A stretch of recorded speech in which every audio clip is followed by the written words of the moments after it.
You can maximize, minimize and drag the windows to your preferred viewing size. If you look at the bottom middle of your screen, you can click on the widgets that you'll need to get the most out of this virtual experience. Secondly, Microsoft specialists are on hand to answer your questions in real time. So feel free to type in your questions using the Q&A window and we'll answer them as soon as we can. Lastly, we've provided some additional resources for you to supplement your learning. You can access them by clicking on the links in this section. Without further ado, I'll hand over to our speakers. Welcome back everybody to part 2 of Microsoft 365 Virtual Training Days, where we're talking about Microsoft 365 fundamentals. I'm Brian Baldock, a Senior Program Manager and Fast Track Architect inside the Fast Track for Microsoft 365 team. So today what we're going to be talking about is a session where we're discussing Microsoft 365 security and compliance capabilities. And then finally we're going to wrap up everything with a nice bow where we're talking about Microsoft 365 licensing, service, and support. So let's get started on session 4, where we'll learn about security and compliance and identity solutions through Microsoft and how that will help people and organizations secure their entire digital estate and simplify compliance and reduce risk. So let's get started. Let's get started with the session, learn about Microsoft 365 security and compliance capabilities. So what we'll be focusing on in this session is the security, compliance, and identity solutions that Microsoft provides to help people and organizations secure their entire digital estate. And that also helps us simplify compliance and reduce risk. So let's dive in. Our learning objective and our focus point for this session today is going to be Microsoft Entra ID, which is Microsoft's cloud-based identity and access management solution. And that's what helps people connect to their apps, their devices and data securely. And what we'll be focusing on as well as learning about the functions and identity types supported by Microsoft Entra ID. So after completing this objective, you'll be able to describe the core functionality of Microsoft Entra ID, describe the types of identities supported by it, and describe the concept of hybrid identity as supported by Microsoft Entra ID. So what is Microsoft Entra ID? Well, as many of you already know, it was formerly known as Azure Active Directory, and it's Microsoft's cloud-based identity and access management service. So organizations use Microsoft Entra ID to help enable their employees and guests and others to sign in and access resources as they need. It's important to note that Entra provides a single identity system for multi-cloud and on-premise applications. So it's not specifically just the cloud, right? It ties both ways. So it can provide access to internal resources or cloud apps developed by your own organization. It can provide access to on-premise apps on your corporate network or on the intranet. So external services such as Microsoft Office 365, the Azure portal, and any SaaS application as well can be tied to Azure Active Directory.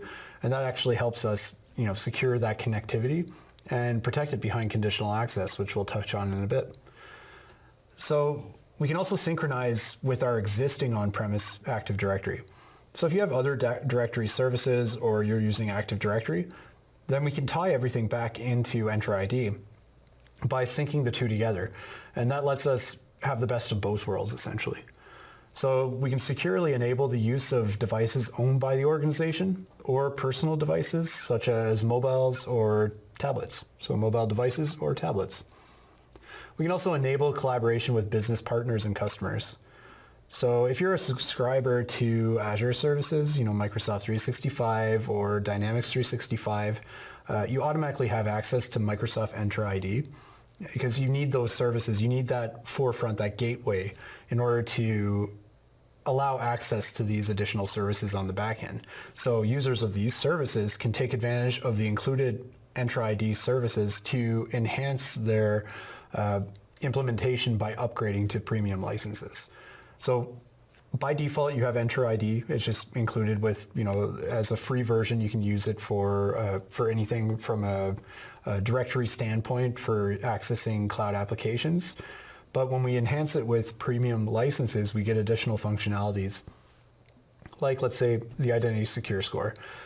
Identity Secure Score helps you to objectively measure your identity security posture and plan it according to security improvements that are suggested by Microsoft best practices. And so those are just recommendations that we're making based on your current layout and how each improvement action in that Identity Secure Score is tailored to your specific configuration and how you can improve it and what kind of results you'll get from it. So some of the basic terminology that's called out in the following presentation, in the following session, we're going to be talking about tenants.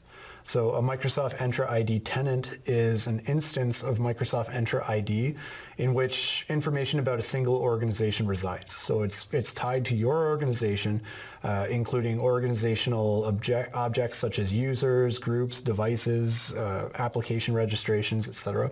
There's also the concept of a directory. So the terms Microsoft Entra ID directory and Microsoft Entra ID tenant are often used interchangeably, but basically the directory is like a database or a catalog of identities. So, that can include users, groups, applications, devices. And a Microsoft Entra ID tenant consists of only one directory. You could have multi-tenant organizations as well. So a multi-tenant concept is an organization might have multiple tenants to include, subsidiaries or different business units that operate individually.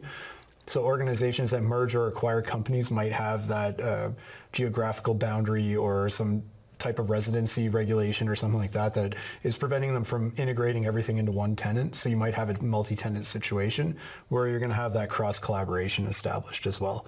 So just to reiterate, we were talking about a tenant, which is Microsoft Entra ID tenant. So that's an instance of the organization. The directory, which is Microsoft Entra ID tenancy, which is kind of used interchangeably, but think of it as a database or a catalog of all the identities and resources in your organization.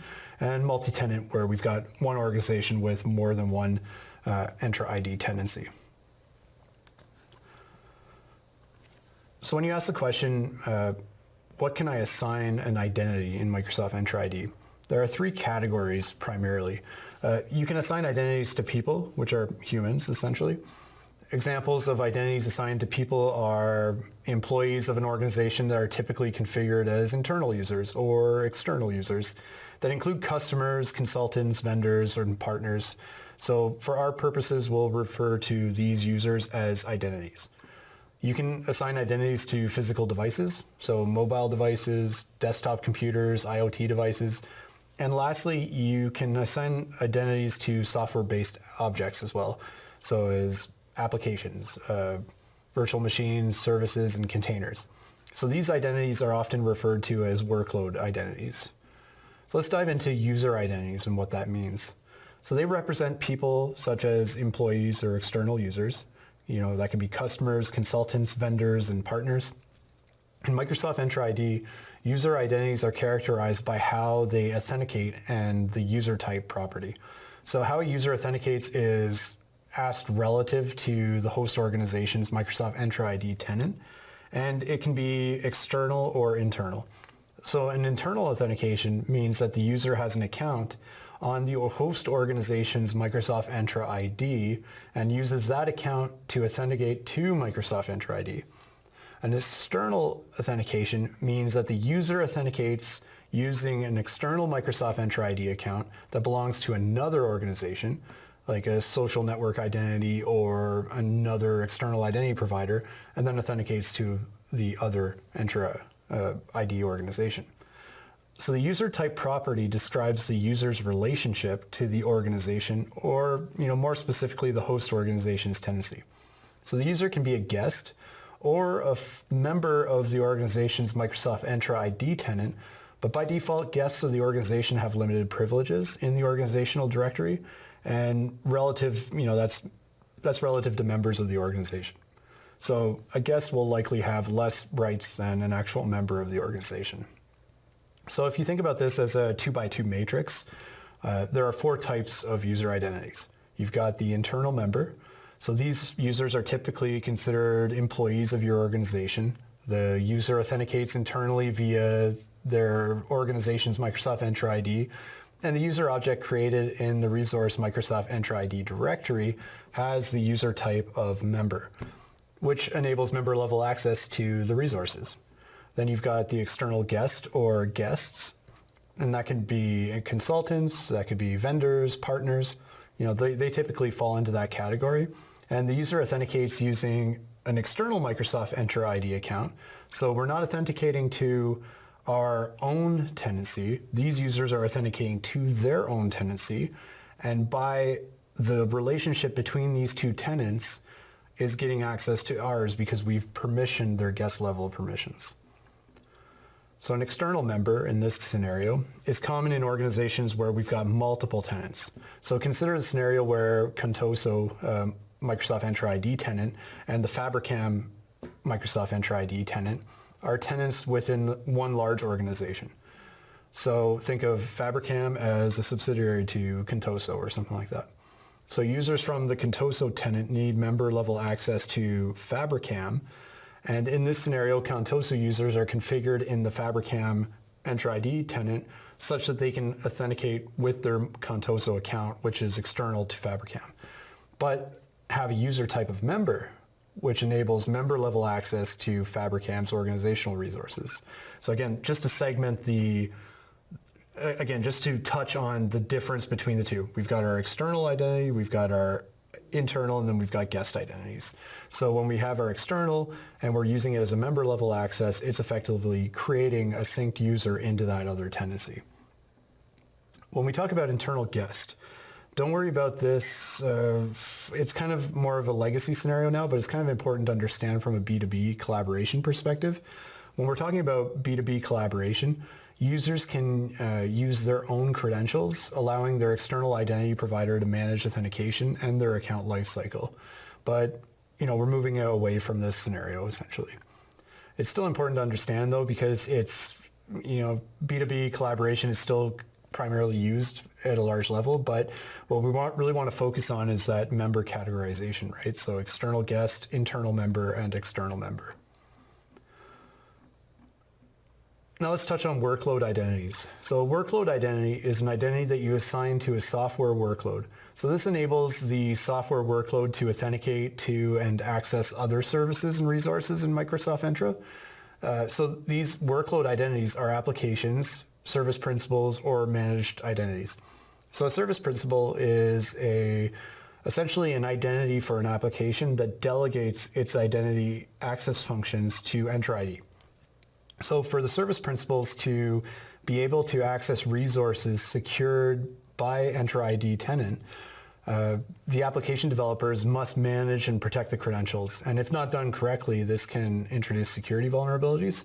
So managed identities help offload that responsibility from the developer. So no more hard-coded passwords type thing. And then managed identities are a type of service principal that are automatically managed in Microsoft Entra ID and eliminate the need for developers to manage credentials. And they provide an identity for applications to use when connecting to Azure resources that support Microsoft Entra ID authentication. And that can be used without any additional cost. So the two types of managed identities are system assigned and user assigned. So when we're talking about system assigned, some Azure resources like virtual machines allow you to enable managed identity directly on the resource. So this identity is tied to the life cycle of that Azure resource. And when the resource is deleted, Azure automatically deletes the identity for you. So you don't have to worry about going and cleaning up your service accounts. User assigned is another option, which you may also create a managed identity as a standalone Azure resource. And once you create a user assigned managed identity, you can assign it to one or more instances of an Azure service. With user assigned managed identities, the identity is managed separately from the resource that uses it, which also has its own advantages. Then we've got device identities. And a device identity is a piece of hardware, such as a mobile device, a laptop, a server, or a printer. And these device identities can be set up in different ways in Microsoft Entra ID. So we've got the concept of an Entra ID registered device. We've also got the concept of an Entra ID joined device and a hybrid Entra ID joined device. So in the past, these were Azure AD registered, Azure AD joined, and Azure AD, hybrid Azure AD joined. So going with the new terminology, Entra ID, everything. So provide users with support. So when we're talking about registered devices, what does that mean? So an Entra ID registered device essentially allows a user to bring their own device or mobile device, depending on the scenario, and a user can access the organization's resources using that personal device. So an Entra ID registered device requires that the device is registered to the Entra ID tenant without requiring an additional organizational account to sign into the device. So we're just going to register the device. That means the organization is aware that this device is being used for this purpose, and then we can apply other actions to it. Microsoft Entra ID Joined is a device that is joined to Entra ID through an organizational account, and then this is used to sign in to the device directly. So an Entra ID Joined devices are generally owned by the organization, and this is the step into that sort of cloud-centric approach to organizational device management. It's the right way to do it, to be honest. Now, the hybrid joined device is kind of the best of both worlds scenario, where you have your on-premise Active Directory, your on-premise organizational servers that are joining the device to your Entra ID for you. So it does require the device be domain joined, and those are joined to your on-premise AD. And then your on-premise AD is the one that takes care of the Entra ID joining for you. Let's talk about Microsoft 365 groups. A Microsoft 365 group, which is also often referred to as a distribution group, is used for grouping users according to collaboration needs. So you can give access to members of this group. You can give them access to a shared mailbox, a calendar, files that are part of a SharePoint site, and more, essentially. You're combining everything together for that collaborative purpose. So members of a Microsoft 365 group can only include users. So you can't have nested groups inside of this group. It has to be direct one-to-one user to group. And including users outside of your organization, you're allowed to do that as well. So calling out some key differences between M365 groups and security groups.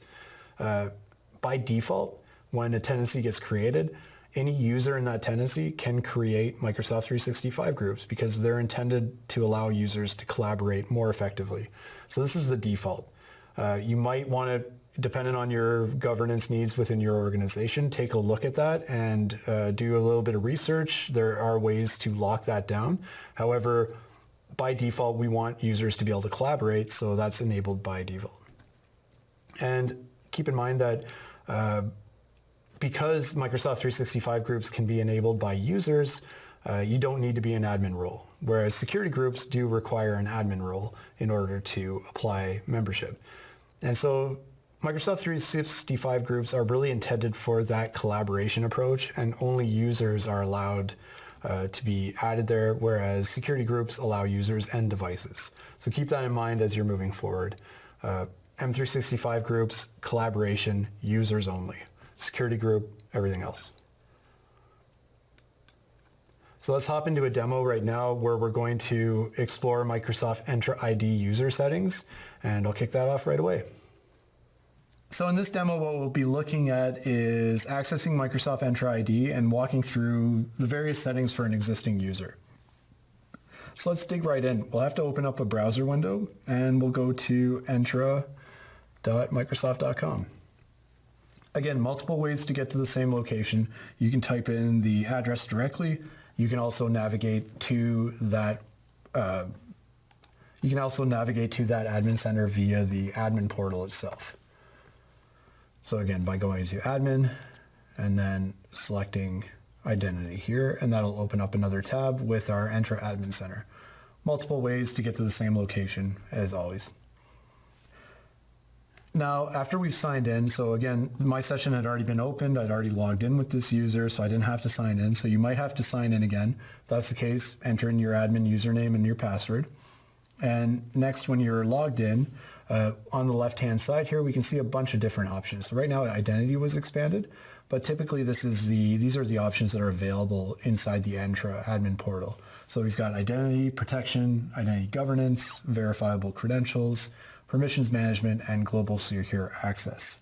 So where we're going to want to focus is under the identity portion of the Entra Admin Center, and we're going to want to dive into our user settings because that's where we're going to be focusing for this demo. So let's go into our users, and from our users, we'll go and select Adele. So now I can see additional information about Adele. Notice that on the left-hand navigation panel, overview is automatically selected. So we can see some information about the information of the user, such as their profile picture, their name, their email address, things like that, user principal name.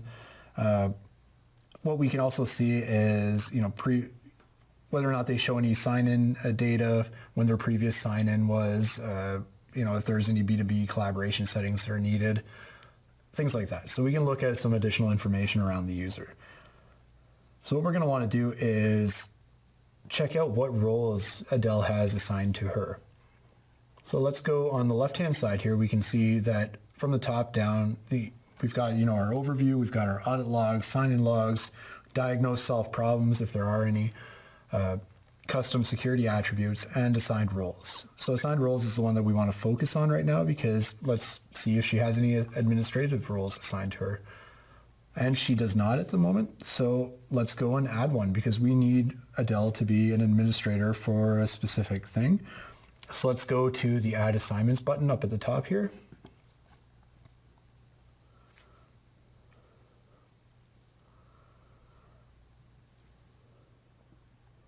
And we can see that there is a bunch of different admin roles that are available to the user or to the administrator to assign a user. So if we want them to be an administrator for a very specific thing, then we can start selecting different admin roles and combining them and mix matching them if we need to. However, in this case, I'm not going to apply one directly to Adele. Ideally, we want to assign roles in a way that has a time limit and does not necessarily effectively assign the role permanently to the user.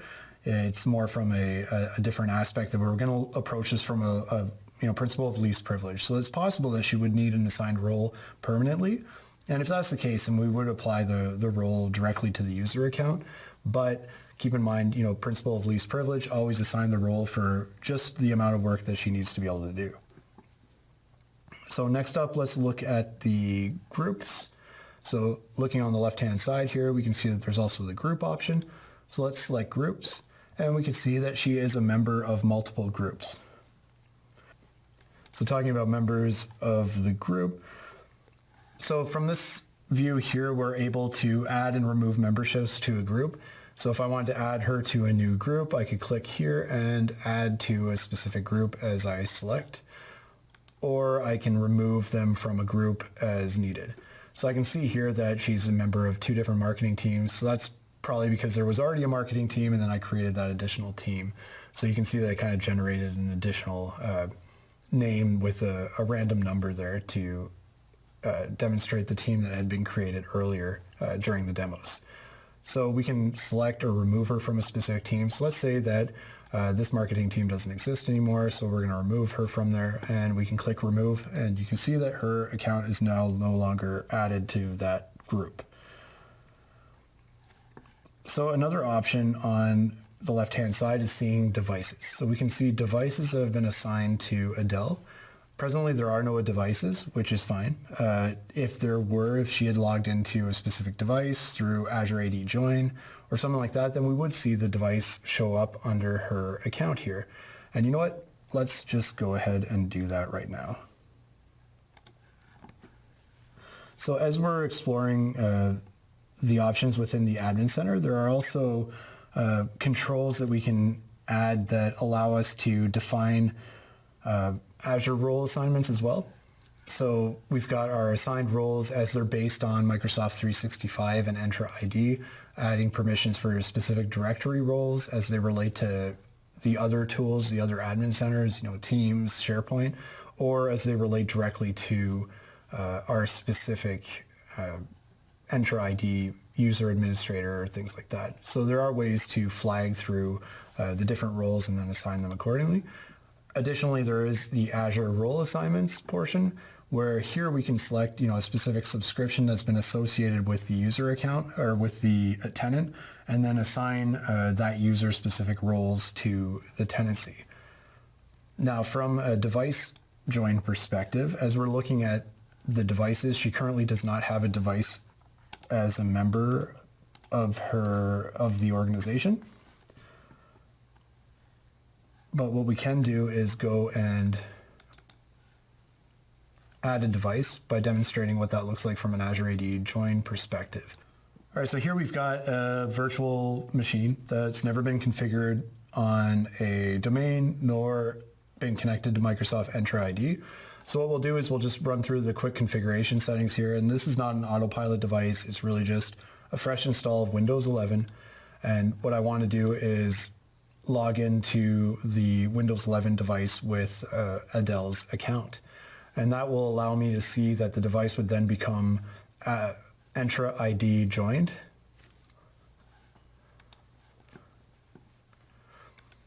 So let's start by naming the device. You know what, let's just skip. It'll come up with its own random device name. There we go. So let's say set up for work or school, and let's log in with Adele's account. In order to do that, I just need to grab her email address. So let's go and grab that here. And we'll just type that in.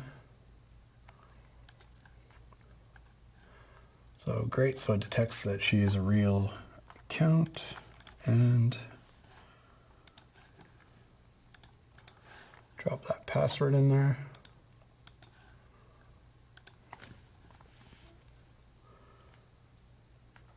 And there we go. So now we should see the device start to register it.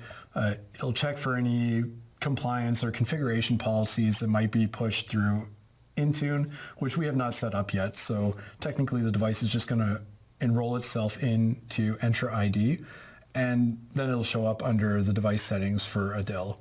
So that's as complicated as it gets to pretty much enter or enroll a device. If you're on a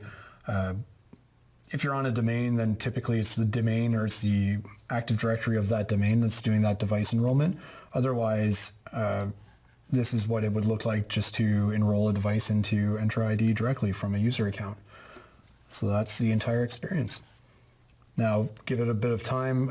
Typically, if there are Intune policies, compliance or configuration policies that are coming down to that device, then at this point it's saying this is going to take a few minutes. It's going to start downloading any applications that might need to get pushed to it, any compliance policies or configuration settings that need to be applied. And typically it might require a couple reboots before it actually gets its full configuration. But typically from this standing, it'll get its default configuration based on the default ISO that was installed for this PC. Adele logs in and she's essentially good to go and start working with it. So now it's asking me to set up Windows Hello for Business, which is just a default configuration that it's asking for, but we can skip through that. And there we go. So now we're completely logged into a desktop and it should be joined to Entra ID. So let's go take a look at that. If we type in CMD, I'm just going to type in hostname. So we've got 1BN. So as you could see from earlier, Adele didn't have any devices associated to her account, but now technically we should see desktop 1BN. And we can see some interesting information from here as well. So we can see that the device is enabled, its operating system, the version of the operating system, whether or not it's Azure AD joined, which should be Entra ID joined. Is it MDM enrolled? Is it compliant? These are all information that will get added as we're configuring our Intune policies and our Intune compliance policies. But for the time being, it's functioning as expected. So there we go. Now, the Azure role assignments that I was calling out earlier, if there was a subscription associated with this tenant, then we would have additional options here. And let me show you what that looks like. Let me just pull up another tenant here.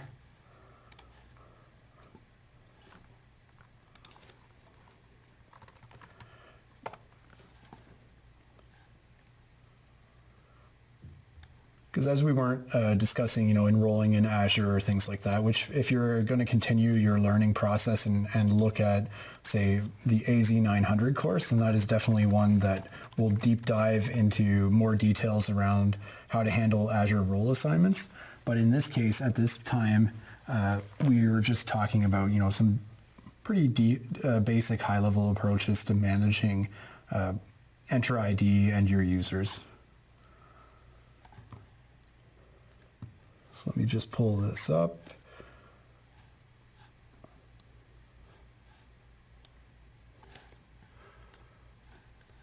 So here we go. If we go back into our users tab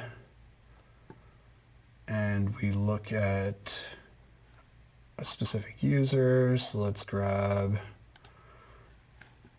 Adam's account and let's look at his Azure role assignments. So right now we can see the different subscriptions that are available to manage, and we can see that there are no role assignments assigned to Adam's account at the moment, which is fine, because typically we would only see something about that if the user was actually assigned something in particular. So if we go to find a user that actually has something assigned, let's go look up my account. And we look at Azure role assignments. We can see that I'm the owner of the FTE subscription.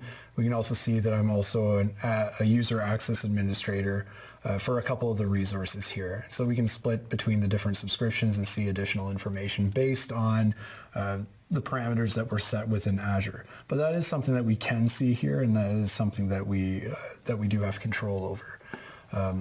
So as we dig in, we could click through to this, go to the resource name, start changing permissions or adding other users that are part of the Entra ID to this role and expand on that.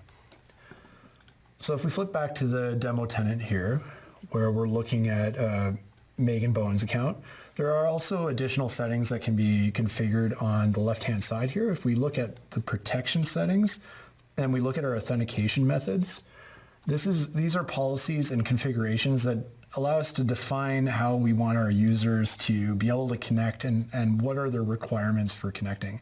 So you can see there's a bunch of different options here. We've got hardware OAuth tokens, SMS, temporary access pass, Microsoft Authenticator.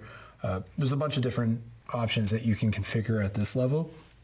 There's also one of them that's really interesting for those who are kind of getting started on this journey is the concept of an enrollment campaign.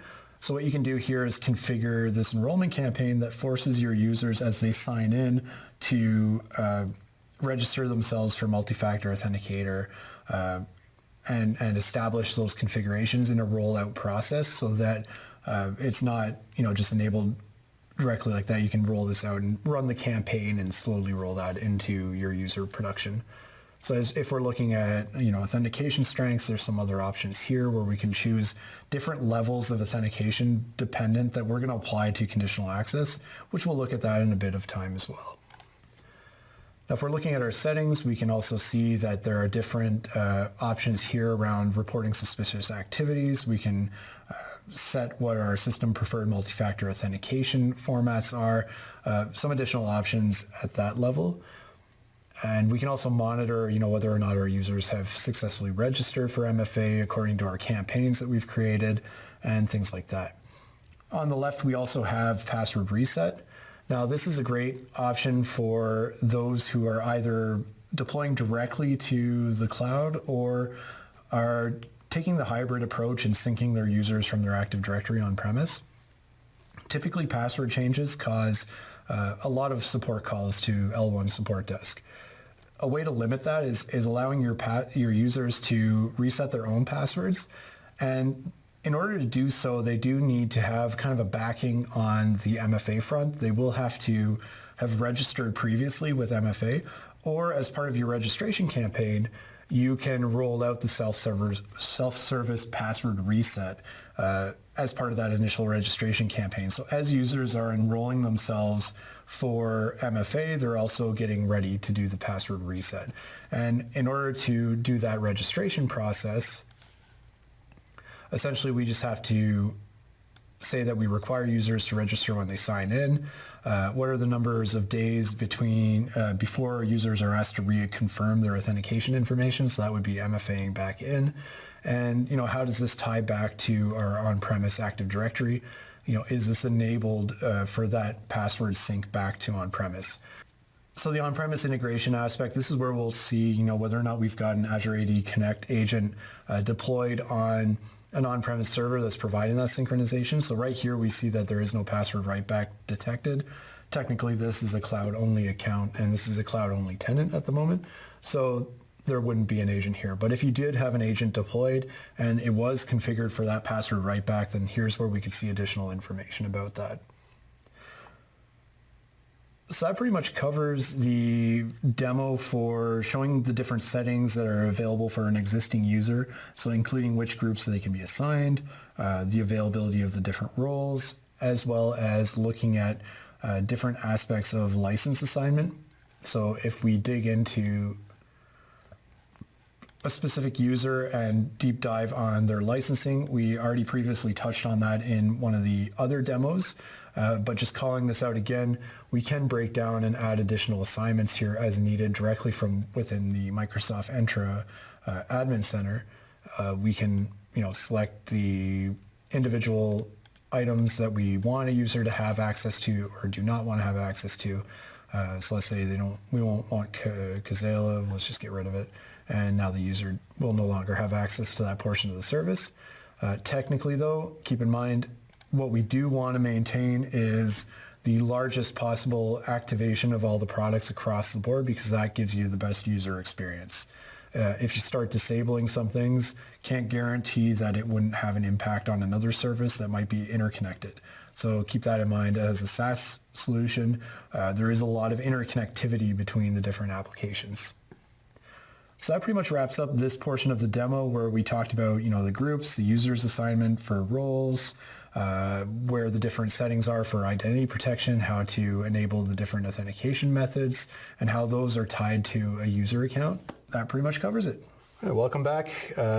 Let's discuss some other functionalities in Microsoft Entra ID and how management capabilities are organized in that sense. So a key functionality of Microsoft Entra ID is obviously to manage access. So what we want to learn about is conditional access and how Entra roles and role-based access control helps organizations manage and control that access. So after completing this learning objective, you'll be able to describe conditional access in Microsoft Entra, as well as describe Microsoft Entra roles and role-based access control. Let's dive in.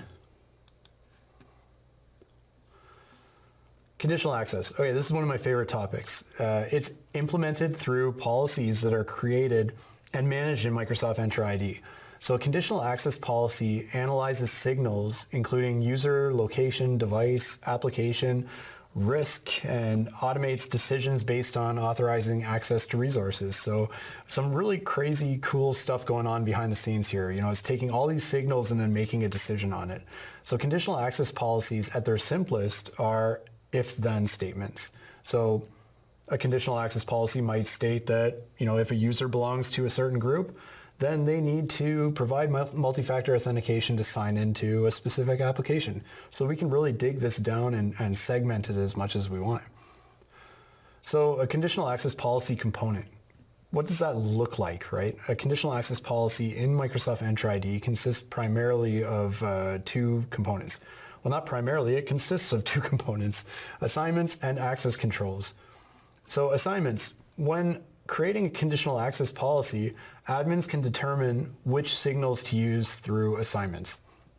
The assignment portion of the controls is the who, what, where, and when of the policy, essentially. So all assignments are logically and. If you have more than one assignment configured, all assignments must satisfy to trigger a policy. So some of the assignments might include users and groups. So assign who the policy will include or exclude.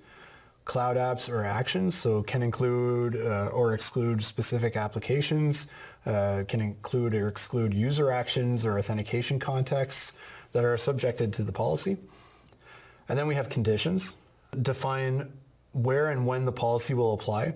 Multiple conditions can be combined to create fine-grained and specific conditional access policies. And some of these conditions include sign-in risk and user risk. And so that's integrated through Entra identity protection and allows conditional access policies to identify suspicious actions related to user accounts in the directory and trigger a policy. So sign-in risk is the probability that a given sign-in or authentication request isn't authorized by the identity owner. User risk is the probability that a given identity or account is compromised. So keep that in mind. Those are two major points. Sign-in risk versus user risk. So user risk is the account compromised. Sign-in risk is that an authorized action by the owner of that identity. Then we have device platforms. So device platform, which is characterized by the operating system that runs the device.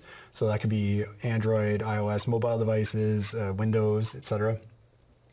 The IP location information. So organizations can define trusted IP address ranges that can be used when making policy decisions. So administrators can opt to block or allow traffic from an entire country or region's IP range if you want to do that. And then client apps, so the software that the user is employing to access the cloud app. So where are they connecting from? Is it a browser? Is it a mobile app? Is it a desktop client? And what is the decision that we want to make afterwards? We can also filter for devices. So we can enforce policies based on device properties. So is this an Azure or an Entra ID joined device? Is it a hybrid joined device?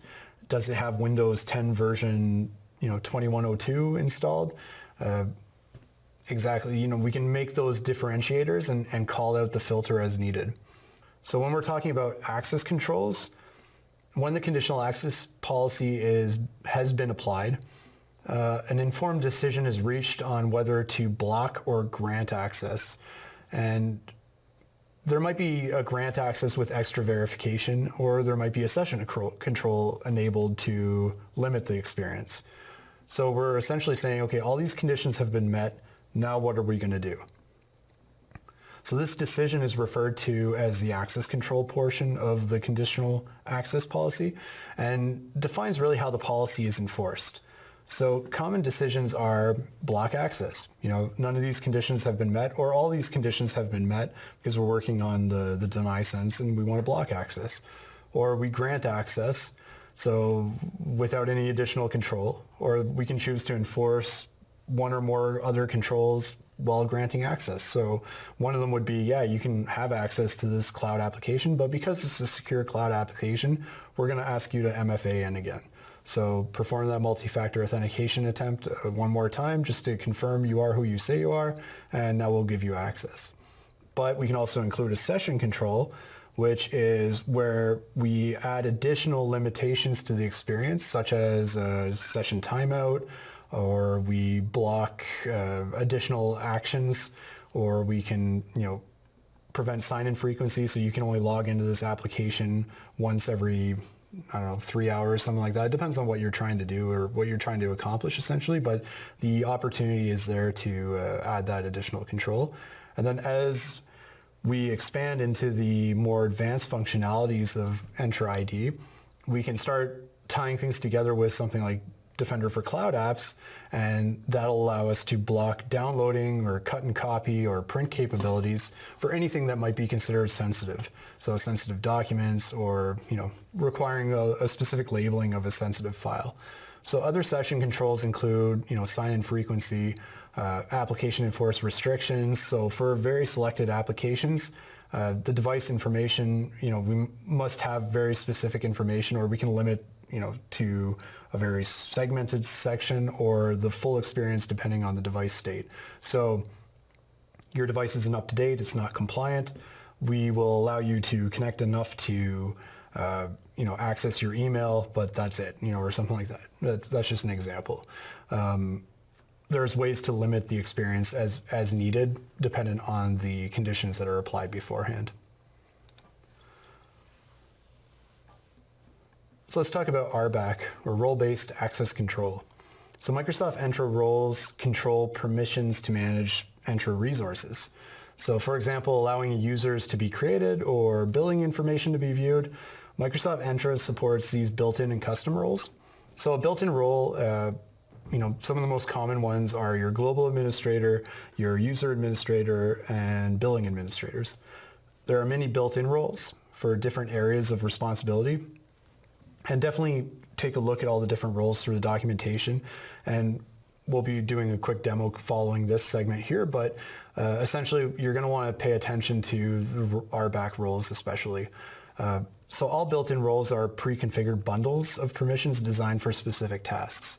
So when you're talking about custom roles, there are many built-in admin roles in Entra where they might not give you as much flexibility as you require for a specific use case. So you can build custom Entra access roles, and it's a two-step process essentially. So you're creating a custom role definition, and that contains a collection of permissions that you add from a preset list. And then these permissions are the same ones used in the built-in roles, so you can kind of combine and mix and match as you need. And then you assign it to a user by creating a role assignment. So the role assignment grants the user permissions in a role definition and at a specified scope.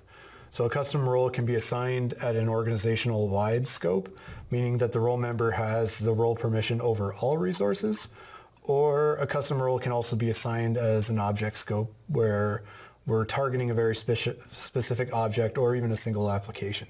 So unlike built-in roles, which are assigned at the tenant level at all times and are pre-configured bundles of permissions designed for very specific tasks, custom roles can be assigned at the resource level. So, again, single application, or allow permissions to be added or removed from a custom role definition. So Entra role-based access control is essentially managing access using roles known as role-based access controls. And Microsoft Entra built-in and custom roles are a form of RBAC in that Microsoft Entra roles control access to Microsoft Entra resources. So really drawing out the definition here. The Microsoft Entra ID spans the scope of your Microsoft 365 tenancy. There are roles in there that will apply to other features and other functionalities and products within Microsoft 365. There is also specific roles that are targeted specifically to the product Microsoft Entra, or the product family, which is Microsoft Entra. So keep that in mind. Again, it's best practice to ensure that you only grant users the amount of permission that they need to get their work done. So we don't want to over-permission anything, really. So it's best practice and more secure to grant users the least privilege to get their work done. So it means that if someone mostly manages users, you should assign them user administrator role and not the global administrator role.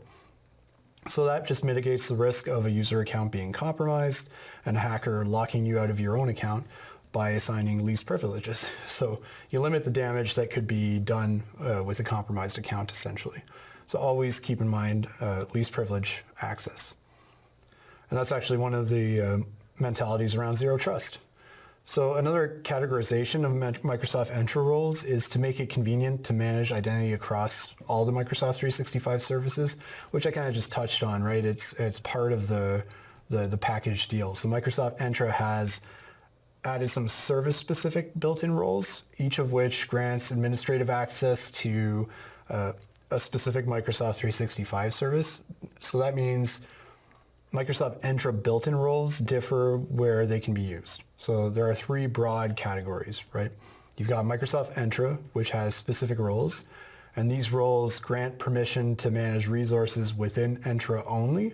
So for example, user administrator, application administrator, groups administrator, those all grant permissions to manage resources that live in Microsoft Entra. And then we've got service-specific roles. So for the majority of Microsoft 365 services, Entra includes built-in service-specific roles that grant permission to manage features within that service. So for example, Entra includes built-in roles for Exchange Administrator, Intune Administrator, SharePoint Administrator, Teams Administrator, and so on. And those specific roles can manage features within their respective service. Then there's also cross-service roles. So these are roles within Microsoft Entra that span services. So for example, Microsoft Entra has security-related roles like Security Administrator, and that grants access across multiple security services within Microsoft 365. And so similarly, the Compliance Administrator role gives you access to compliance-related settings in Microsoft Purview and in the Compliance Portal and Exchange and so on. So keep in mind, Entra is kind of that central hub. There are Entra-specific roles, but then you can also go and grab other product-specific roles. So what's the difference between Microsoft Entra RBAC and Azure RBAC? So although the concept of RBAC applies to both Microsoft Entra RBAC and Azure RBAC, what they control are different. So Entra RBAC is roles and control for access to Entra resources like users and groups. Azure RBAC controls access to Azure resources like virtual machines or storage or Azure Resource Manager or resource groups. So keep that segmentation in mind. They're not quite the same thing. There is crossover, but they are different things in some ways. So let's dive into Microsoft Entra Conditional Access, and we're going to walk through what that looks like. All right, so in this demo, we'll walk through various options available for conditional access policies. So from the previous demo, I kind of left this window open where we were talking about different user aspects. Now let's dig into the identity protection portion of the conversation where we're looking at conditional access policies and how they work within Entra ID. So under the protection flag here, under the protection option, we have an option for conditional access. So let's go ahead and click on that. Another good call out too is the little star icon on the side here. We can actually favorite different tools as needed, and that'll show up under the favorites icon by default there. So then we can quickly get and navigate through the site as needed. So now that we're under the conditional access page, let's go ahead and look at the different policies that have been created for this tenant. So looking at the policies, we've got a couple different policies that have been applied here. We can see that their current state is turned off. We can also see some additional information about when they were created and the timeline for that. We've also got an option to create policies from a custom standpoint where we're creating our own policy as we require, or we've got the option to create policies from templates. Now, policies from templates is really great to get started because we don't have any set format that's already been established within this organization. So we can really build off of these template to help increase our overall security and our identity landscape. So one of the interesting ways to do so is just to select, from a foundational perspective, how we want to approach. Are we looking to build out our zero trust standpoint? Are we building this for users and in a remote work scenario, and we've got a bunch of different templates that we can look to deploy? Are we looking to specifically protect our administrator accounts or, potentially emerging threats? Or do we just want to view all of the different policies that are available? So for now, let's just start with the require multi-factor authentication for admins, because that's a pretty straightforward policy to create. So by default, when we select it, it's going to ask us to put the policy state in report only. And I'd recommend doing that just for the immediate because report only won't have an impact on the user experience, but it will allow us to see within sign-in logs whether or not the policy is being applied to specific users, though it won't impact their session. So require multi-factor authentication for admins. This is great. Report only. Awesome. Let's look at users and groups that are applying to it. So the current user is excluded in this case because we don't want to lock out our own session if we were enabling this. However, the included roles that we want to apply this policy to are all the major security, the major administrator roles that are applied in the tenant. We can also see which cloud apps the policy is being applied to, and in this case it's all apps, and will grant access as long as the administrator has performed multi-factor authentication. We can click create here. And now that'll go ahead and create our policy.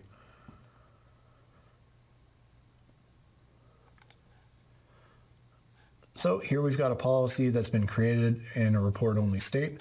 We can go in and start modifying it. We can add or exclude specific users as we'd like to. We could exclude specific directory roles, and we can customize it as we need. So this is the same view here from a modification standpoint that we would see if we were editing or creating a new policy. We can X out of here or even delete the policy from this window as well. So that's an example of deploying the policy from a template Now let's say we want to deploy a new policy, but we really want to have a customizable experience where we can deploy this for a very specific cloud app that might be a custom app that we've deployed into our organization. So let's create a new policy and let's call this one outside of the office.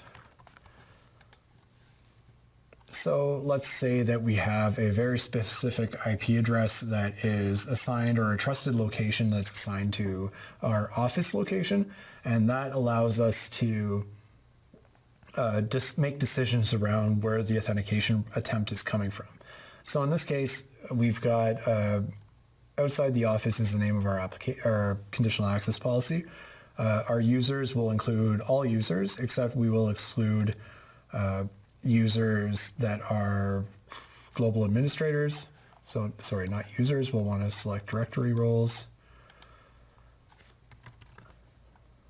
So let's say we're excluding global administrators because we always want global administrators to say MFA even if they're coming from the office. Next up, we'll select our target resources. We could select, all cloud apps, and that will include everything, or we could select very specific cloud apps where we can filter for, a very specific cloud application as needed. Except in this case, let's not bother getting into the filter, and we'll just go and select a specific one. Let's say it is Microsoft Forms. So for some reason, Megan really just wants to make sure that only admins have to MFA to Microsoft Forms if they're logging into Microsoft Forms from the office location. So we've selected our users, we've selected our target resource. Now we need to select our conditions. Our condition would be all trusted locations. So a trusted location is defined in another area of the conditional access portal, and we'll show you that afterwards. So as we're looking through this, we've got our users being applied, our target resource, which is our application, which is Microsoft Forms. We're also excluding any global administrator, and our condition is that they're coming from a trusted location. So if they're coming from a trusted location, they're any user except global administrators. We'll just grant access without requiring any controls. So they're good to go. So that's all we need to do. Now, if we wanted to exclude all users from this, or if we wanted to do something different, then we just have to adjust the policy as necessary. So there's multiple other options and ways to design this in that sense, but that's an example of a way to create a custom policy. So I'm not going to apply that right now, but just wanted to walk you through how that would look. So let's say our require multi-factor authentication for admins is the one that we're going with. We deployed that from the template. Now we're sitting at the require multi-factor authentication. That's looking good, except we also wanted to add an additional control, and that being session frequency.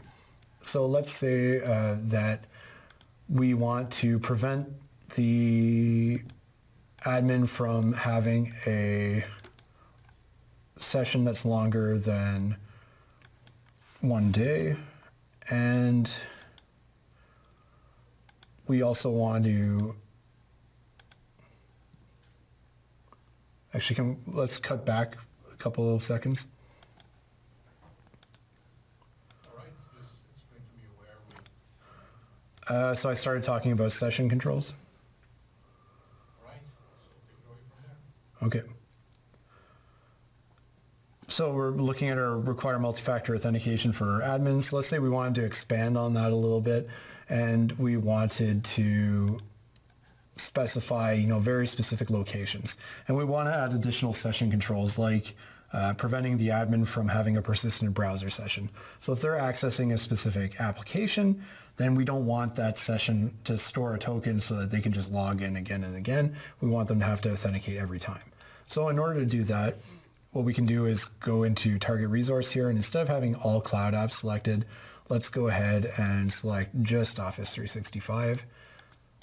So if the admin is using Office 365, we will grant access as long as they match their multi-factor authenticator request. And we also want to expand that and add a sign-in frequency that is no longer than, every 4 hours they have to sign in again, and we will leave it at that. So if they have Office 365 open, then every 4 hours they're going to have to re-authenticate just to make sure that they are who they say they are and that it's a secure access. So you can see how this could be customized to really target specific applications that an admin might have to increase their overall authentication attempts to in order to maintain access to that because it's a secure application. So Office 365 definitely wouldn't recommend doing that for your admins because that would be kind of a pain. But sign-in frequency is something that you can use as a combined approach to forcing your users to sign in dependent on the conditions that you want to apply. So conditional access policies are very powerful and you can control how your users are signing in and logging in. The way you see how that behavior is being treated is by looking at your sign-in logs. And so through the sign-in logs, we can see who's accessing what, from where, from what device, from what location, what conditional access policies are being applied. So right now we can see that there are no conditional access policies being applied. So why don't we go and, well, actually Megan wouldn't be a good example because we're excluding her from the session. Let's go and grab a different user then. So I've never logged in with this specific user since enabling this policy. So let's go ahead and log into admin.microsoft.com. Oops, we're gonna have to cut that to share the password. Got it, okay. So let's go ahead and log in with our admin here. Oh man, I did it again. Hang on a second. It's not copying the right thing. So let's go ahead and log in with our admin. So we'll select our admin account and let's input our password for the admin account. And now it's asking me if I want to stay signed in or not. So the admin portion is fine, right? Like we're not hitting that specific conditional access request.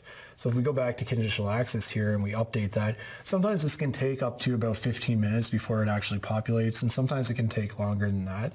It really depends on how fast it's hitting the services. However, what we can see is that we can see different prompts coming in throughout the time. So let's see if we can make this work in a way that will prompt this specific user for MFA. Now, as we had been discussing, we do want to make sure that there are policies configured from a login standpoint that force our authentication methods. So let's go ahead and enable multi-factor authentication for this user. So we'll say all users, and let's go with password. You know what, let's just leave it at any. So we'll let them pick and choose whether or not it's push or passwordless. We can also add additional configuration items here, whether or not we want to, change the way that the passwordless notifications are managed. In this case, let's just go ahead and enable Microsoft Authenticator, and let's go modify our conditional access policy here so that when I log in with my user account with my admin, so we've got all these different roles selected. We're only excluding Megan Bowen, so my admin account should hit that. R1 app is Office 365. Let's just get rid of that and we'll say all cloud apps. So it doesn't matter which cloud app you're logging into, it's going to trigger this conditional access policy if you're a global administrator and will require multi-factor authentication. So it's in report only. So technically within my sign-in logs, I should see a prompt for the fact that this admin tried to sign in, but let's go and make this a little bit more complicated and see if we can actually get this to prompt properly. And let's go and enable the policy.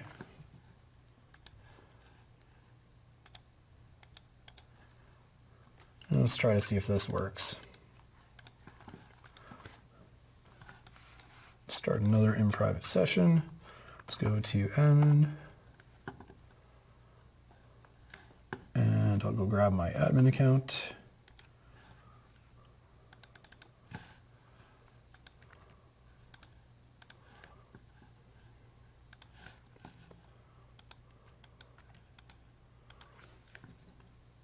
There. So I just enabled the authentication context where I'm forcing my administrator to register for multi-factor authentication.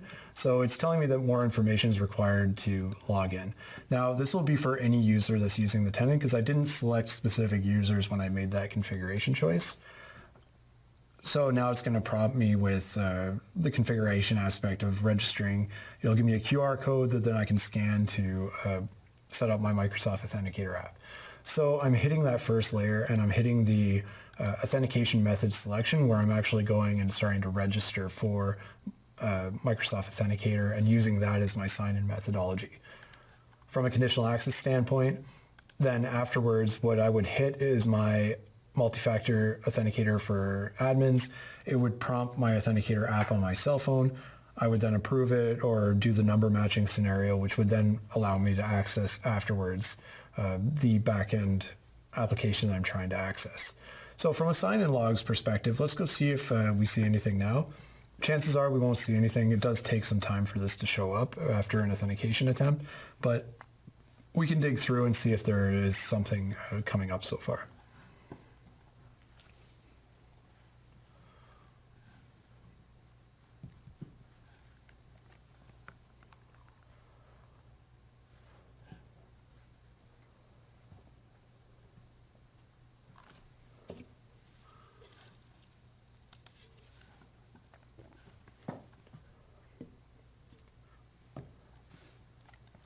Yeah, so far we're not seeing that authentication prompt coming in, but that's normal. That's normal behavior because it does take some time for this to come in.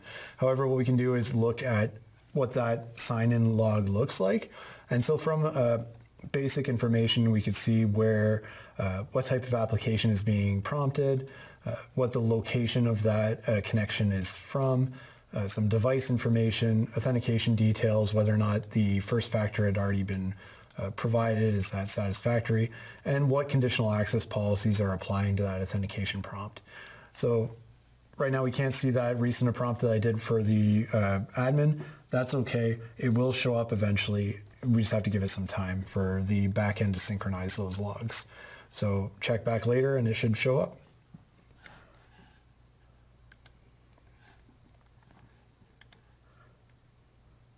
So in this demo, we kind of walked through a bunch of different stuff. We looked at conditional access policies. We looked at the authentication enablement for authentication methods. We enabled MFA.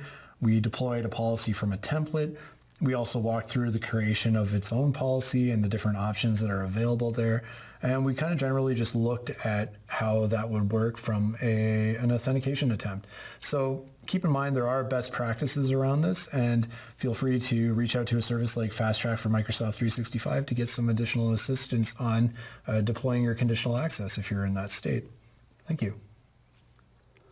All right, protecting against cyber threats with Microsoft 365 Defender across endpoints, identities, email, and applications.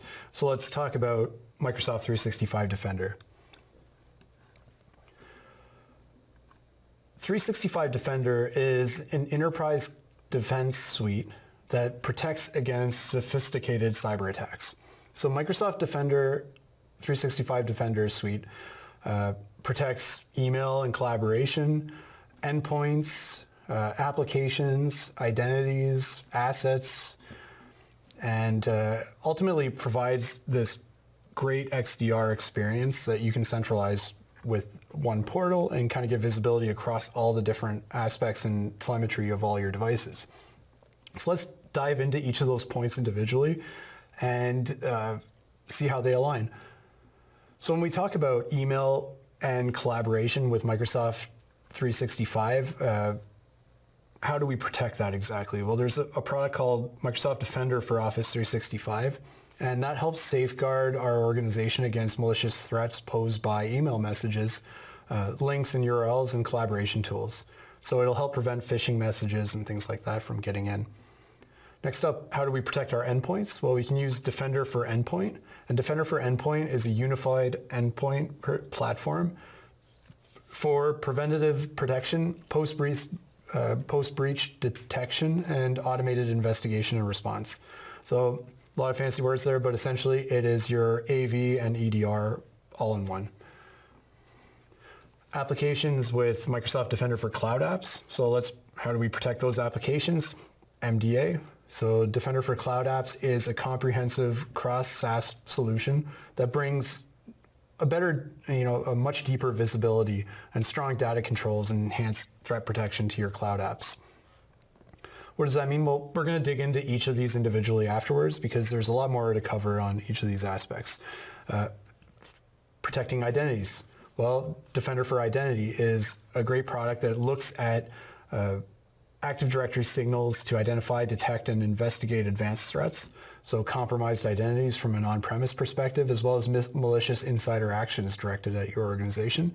And then Defender Vulnerability Management helps protect our assets by using intelligent risk-based assessments and built-in remediation tools to help security and IT teams prioritize and address critical vulnerabilities and misconfigurations in the organization.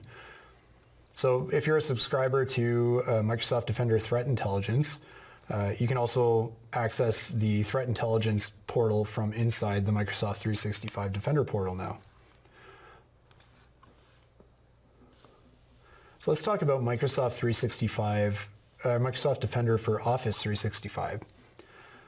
So what is it? Well, it's a seamless, integrated approach to Office 365 that allows protection against threats that arrive in email links, so URLs, attachments, or collaboration tools like SharePoint, Teams, and Outlook.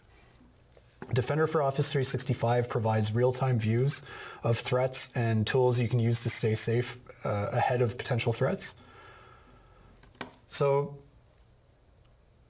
what does it include? Well, there's functionalities like preset security policies, and these security policies allow you to apply protection features to users based on Microsoft recommended settings. A use case for a preset security policy is during installation. An installation by preset can set up everything for you and just using the recommended setup, and it automates the rollout of a secure environment. However, keep in mind that a preset is a great baseline. It still needs, think of this as an ever-evolving approach. You're always going to need to improve. You're always going to need to look and investigate and improve. So a preset configuration, great way to start out. Definitely not the be-all, end-all. Deploy the preset. Look at how it's behaving in your environment and improve it.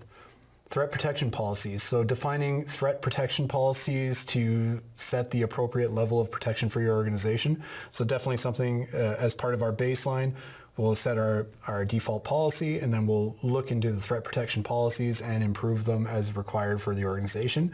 And it also includes reports, which will let us see real-time reports to monitor Defender for Office 365 performance in the organization. So we also have threat investigation and response capabilities. So using leading edge tools to investigate and understand and simulate and prevent threats. So simulate's a key word there too. We can also run campaigns against our own internal users to demonstrate how a phishing response would work, and then provide training as a result of the action that the user takes. So automated investigation and response capabilities. So we can save time by allowing the AI essentially to take care of the threat if there is one. So that'll help mitigate any potential issues. So Defender for Office 365 is available in two plans. You've got Defender for Office 365 Plan 1 and Plan 2. These services are built upon the core protections offered by Exchange Online. So keep in mind there are three different products that I'm talking about here. I'm talking about Defender for Office 365 P1, so Plan 1, Defender for Office 365 Plan 2, and Exchange Online Protection. So Exchange Online Protection, which I'm about to cover, is included in any Exchange Online license. Essentially, you have it by default. Microsoft 365, Defender for 365, Office 365 is a tool that augments what EOP is capable of, so Exchange Online Protection. So let's dive into what Exchange Online Protection looks like. So EOP helps prevent broad volume-based known attacks and is present again in any subscription where Exchange Online mailboxes can be found. So Office 365 P1 contains EOP in it, and plus it protects email and collaboration from zero-day malware, phishing, and business email compromise. Now, if we talk about Defender for Office 365 P2, that contains P1 and EOP and adds post-breach investigations, hunting, response, automation, and that training simulation aspect. So the structure is cumulative as it is shown in the image here.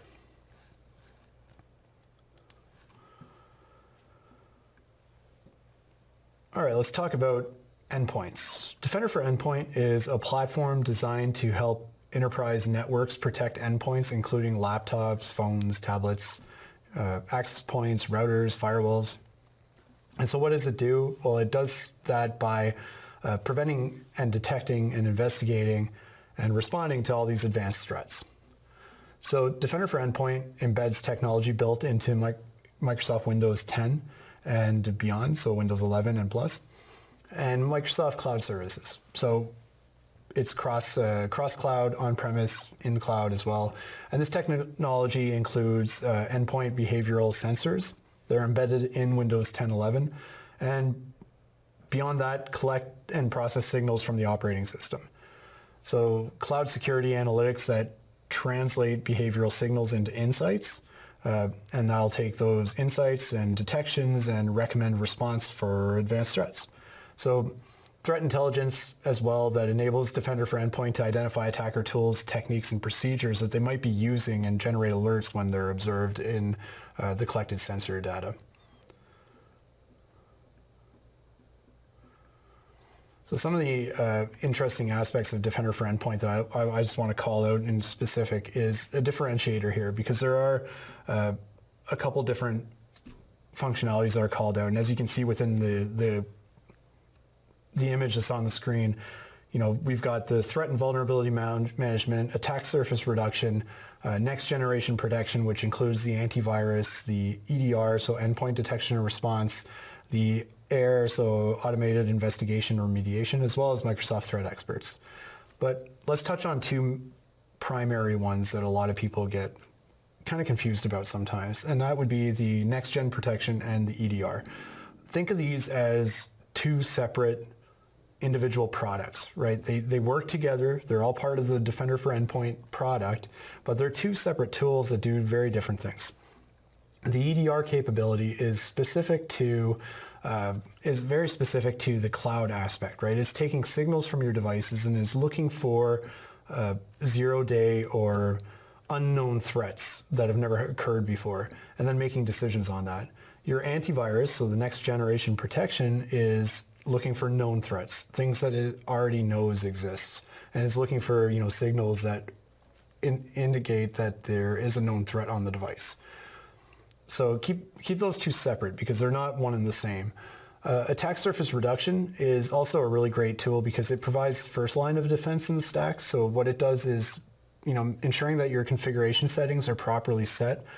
We can mitigate exploits and mitigate the techniques that are used to exploit in order to establish a persistent threat. And so these sets of capabilities also include, network protection, web protection, and that regulates access to malicious IP addresses, domains, and URLs. So some of the aspects that are really interesting around the next generation protection is the AIR, so the automated investigation remediation. So this is technology that's automated, that provides automation to the investigation and uses various inspection algorithms and is based on processes that are used by security analysts. So the AIR capabilities are designed to examine alerts and take immediate action to resolve breaches.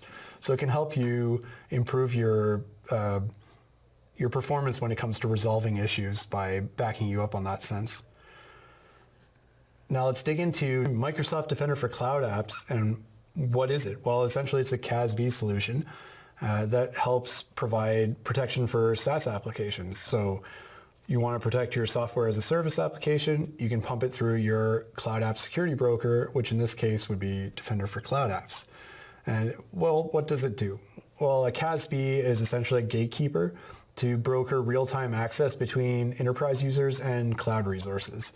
So a CASB helps organizations protect their environment by providing a wide range of capabilities across key functional areas. So this can give us visibility into, cloud app usage as well as shadow IT.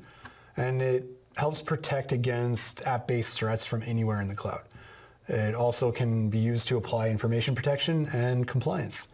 So if you need to use advanced DLP functionalities from a SaaS perspective, then this is definitely the tool for you. The SaaS Security Posture Management, or SSPM, features enabling security teams to improve the organization's security posture. And then we've also got the Advanced Threat Protection as part of Microsoft's Extended Detection and Response solution, so our XDR, by enabling powerful correlation of signal across the different kill chains. So as we're looking at the full kill chain of these advanced attacks, you're pulling in signals from MDE, MDA, MDO, and potentially MDI. It depends on the configuration you're using. App-to-app protection, extending the core threat scenarios to OAuth-enabled apps as well that have permissions and privileges to critical data and resources.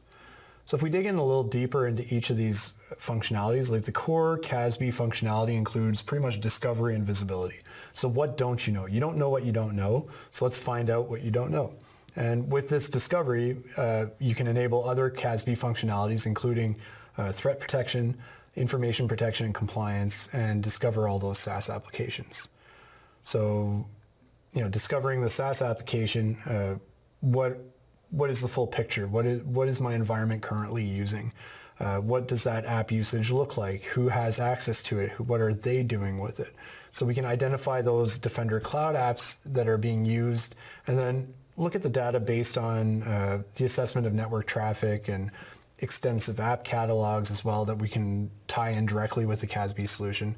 So essentially what we're doing is evaluating and assessing, the current discovery of those applications, and we're looking at 90 different risk indicators. Actually, we have more than 90 risk indicators, and this allows us to sort through the discovered apps and assess the organization's security and compliance posture. We can also use this to set our policies and that help us monitor apps around the clock. So for example, if anomalous behavior happens, like unusual spikes in usage, you're automatically alerted and guided to action. Information protection. So Defender for Cloud Apps connects to SaaS apps and scans for files containing sensitive data. And what it does is look for, what type of data is being stored where and who's accessing it. So to protect this data, you can then implement controls like applying a sensitivity label or blocking download to an unmanaged device or removing external collaborators on this confidential file. So the Defender for Cloud Apps integration with Purview also enables security teams to leverage the out-of-box data classification types, and in the information protection policies and control sensitive information lets us apply DLP functionalities to this solution. So SaaS Security Posture Management, as well as the SSPM, really just helps us dive in and dig into that organizational improvement actions from our security posture, surfacing misconfigurations and recommending actions that will strengthen our security posture. When we're talking about the advanced threat protection aspect of this, cloud apps are targets for attackers, and attacks often start from email as the most common entry point. And then they tend to move laterally to compromise endpoints and identities before ultimately gaining access to in-app data. So Defender for Cloud Apps offers built-in adaptive access control, or AAC, and that provides users an entity behavior analysis, so UEBA, and helps you mitigate these types of attacks. So Defender for Cloud Apps is also integrated directly into Microsoft 365 Defender, so it really gives us that whole visibility through from an XDR approach. So let's dig into it. Let's dive into Microsoft Defender for Cloud Apps and take a look at what it looks like in a real-world scenario. So here's a demo on Microsoft Defender for Cloud Apps. All right, so in this demo, we're going to be walking through the capabilities of Microsoft Defender for Cloud Apps, and we'll be walking through and talking through the different information available on the Cloud Discovery dashboard, what's available in the Cloud App Catalog, capabilities available to investigate findings in the activity log, as well as files, and ways to control impact to our organization through policies. So note, an organization does have to have a license to use Microsoft Defender for Cloud Apps, and that's because it is a user-based subscription service. So in the address bar, what we're going to want to type in is admin.microsoft.com or security.microsoft.com. If we go to security.microsoft.com, then we'll get right to the Microsoft 365 Defender dashboard. If we want to go directly to the admin center and then click through to the security dashboard, that is also an option. Again, multiple ways to get to the same location. So once we're into the Microsoft 365 Defender dashboard, we can scroll down on the left-hand side here and see different cloud apps options that are tied to Defender for Cloud Apps. Now, we can click on the cloud discovery portion, and this is where we're going to see our initial dashboard. Now keep in mind, last 30 days is the default view. We can actually get a better view if we click farther out, and then we'll see a lot more information tied to different cloud app services that are being used within the tenancy. So let's dig into the discovered cloud apps and try to find some more information about what's going on in the tenant. So let's dive into discovered apps here. And we've still got our filter set to 90 days, so that's good. And let's go ahead and explore some of these apps that have been discovered in the organization.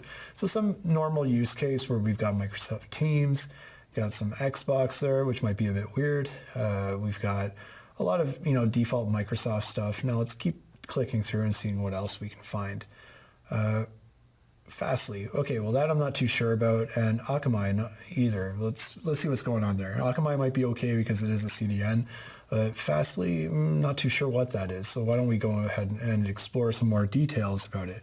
So when we click through, we can click on the ellipsis, and that'll bring up some additional information here where we can see, we could tag the app as sanctioned or unsanctioned, whether or not we want to monitor that specific app. But we can also dig into additional app details, and we can also add specific notes according to work that we've done on that application. So what is Fastly? Do we want to edit it, or is there, I think I might have clicked the wrong option there. So let's go back into the ellipsis and let's see the, oh, hang on a second. Can we cut back a bit? Okay. Just to when I clicked on the ellipsis, I'll explain the ellipsis and then click through to the app. That's cool.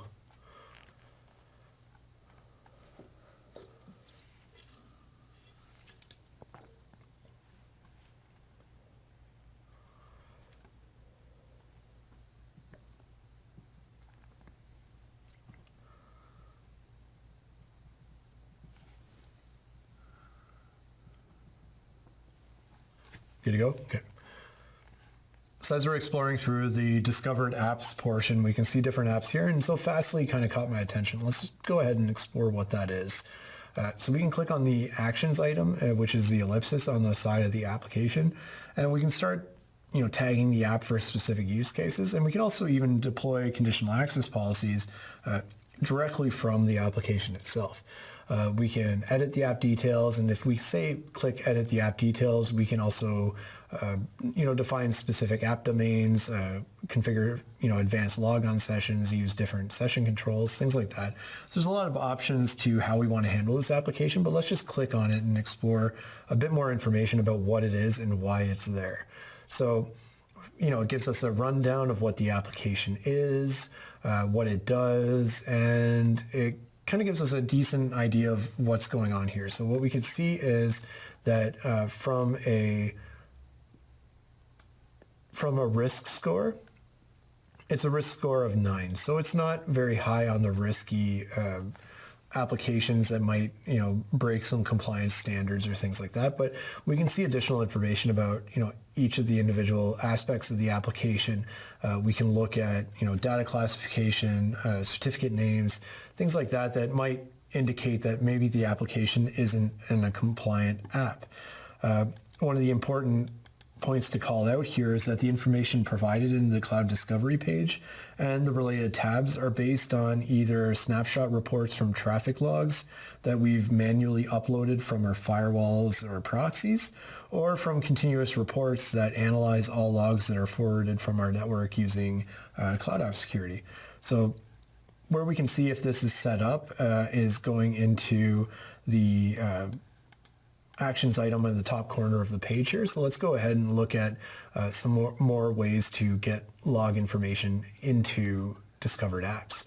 So what we can do is click up here on the actions page and create a Cloud Discovery snapshot report, configure automated upload. We can generate a bunch of different options here or create new policies, things like that. So in this case, what we're going to want to do is create a Cloud Discovery snapshot report. And we'll click next. Let's name this, I don't know, call out, let's say, first report, test, and where are we importing this information from? Is there a specific application that we're trying to pull in, or a specific firewall or something like that? So let's say we're pulling it in from Forefront.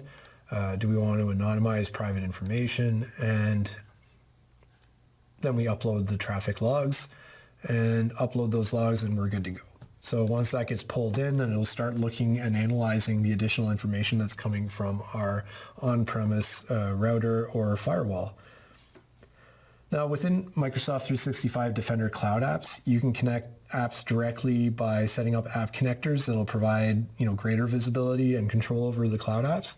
So from the top right corner of the screen, again, we can click on Actions, and we can select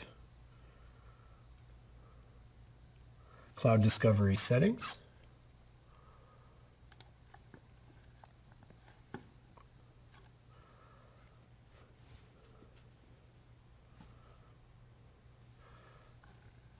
And on the left-hand side here, we've got a bunch of different options that show up.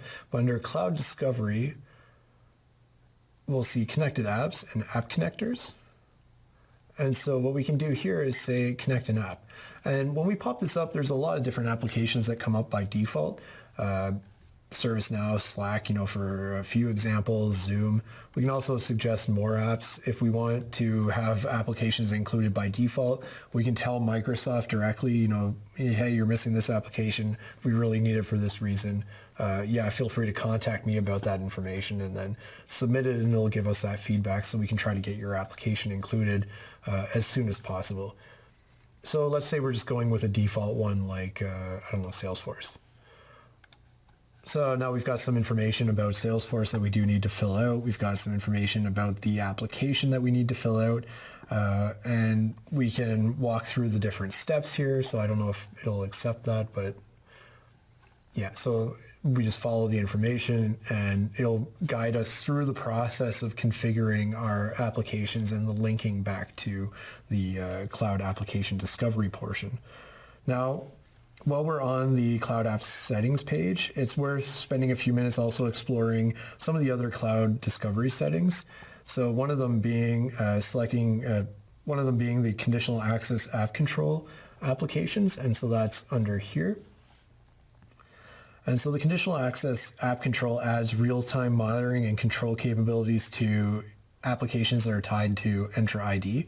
And so from there, we can also add additional configurations, such as tying things into Microsoft Information Protection, things like that. So from here, we can search for a specific SAML application that we might want to tie into the configuration. And there's a ton of different applications that are available that will help us walk through a wizard and where we configure this SAML application. So we can add additional applications as needed. We can search for that application and just walk through the wizard configuration aspect as needed. So let's say, let's just pick the first one here. Fine, .NET Fiddle. We can upload the information about the configuration for the SAML connector. We can fill it out ourselves if needed and walk through the configuration through this wizard. If it's not already integrated, this is an option to add additional applications to the connected apps configuration. Another thing that we'd want to do is make sure that we've configured information protection and its tie into Defender for Cloud Apps. This is crucial because what we're going to want to do is have Defender for Cloud Apps able to scan files that are stored and labeled appropriately with Microsoft Information Protection, because this will help us run, DLP scenarios where we want to prevent information from being shared too largely outside of the organization. So we can return to the Cloud App Discovery dashboard by simply clicking Cloud Discovery here, and it'll take us right back to our homepage and our dashboard view. So that covers part 1 of this multi-part demo. We'll be kicking off part 2 shortly. All right, so in this part of the demo, we'll show capabilities of the Cloud App Catalog. Using Cloud Discovery helps analyze our traffic logs against Microsoft Defender for Cloud Apps Cloud App Catalog, and that contains over 31,000 cloud apps. The apps are ranked and scored based on more than 80 risk factors to help provide us with ongoing visibility into cloud use, shadow IT, and the risk shadow IT poses in your organization. So in order to get to the Cloud App Catalog, from the left navigation panel under Cloud Apps in the security.microsoft.com portal, we can go ahead and click on Cloud App Catalog. The Cloud App Catalog enables you to choose apps that fit your organization's security requirements, so admins can do basic filtering of apps as shown on the top of the page.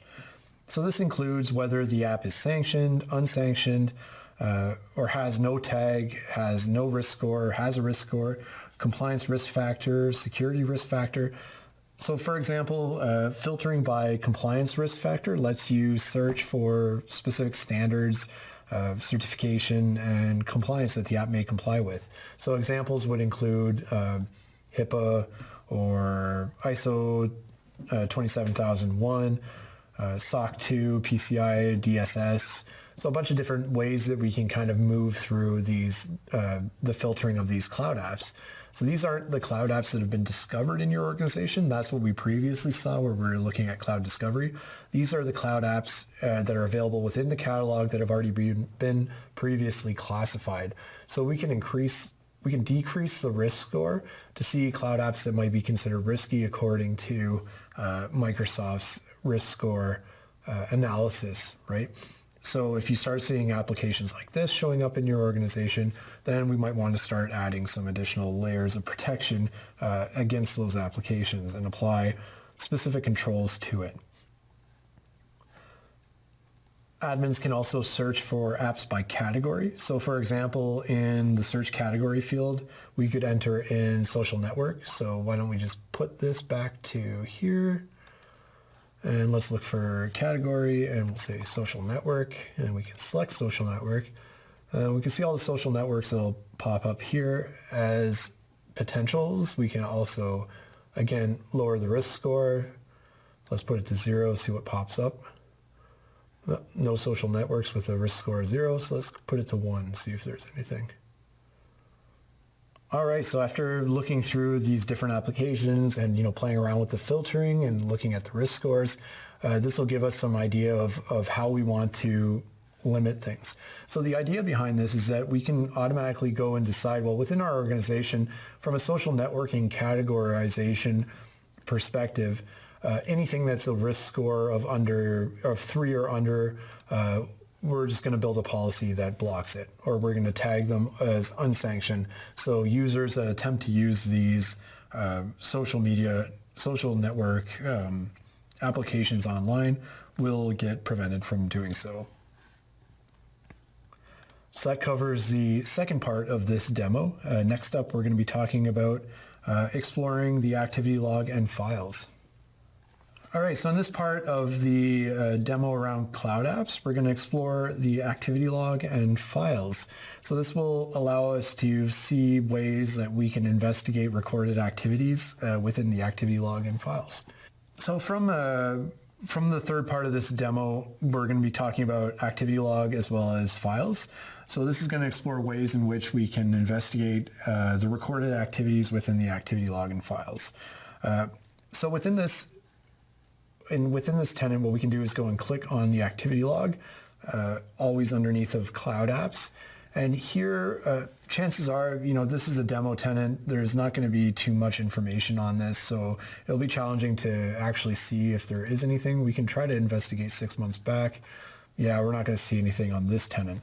That doesn't mean that you won't see that in a different tenant scenario or when you're actually using this in production, but we'll be able to go and start filtering back through content and looking for specific activities that have been happening within your Cloud Apps, as well as which user was using the app and from which location, things like that. So this is a location that will help us do that discovery aspect. From a data protection point of view, oh, there we go. Okay, so we do have some information popping up here. Well, that's lucky. I went scanned back a little bit farther and I did find something.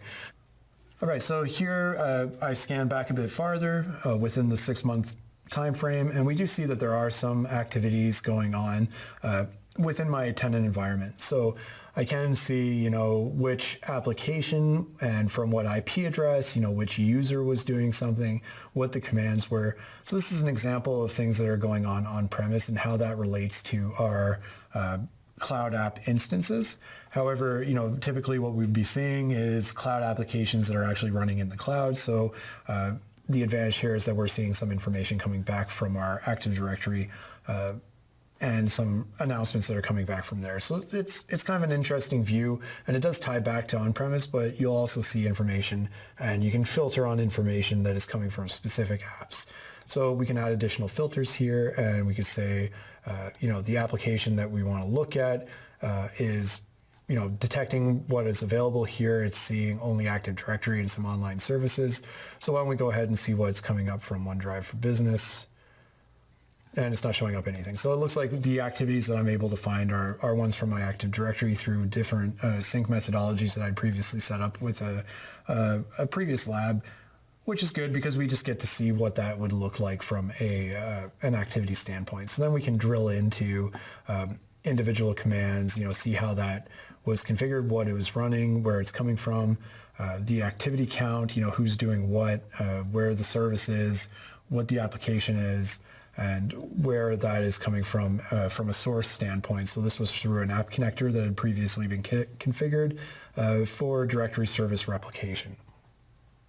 So moving on, let's look at the files view.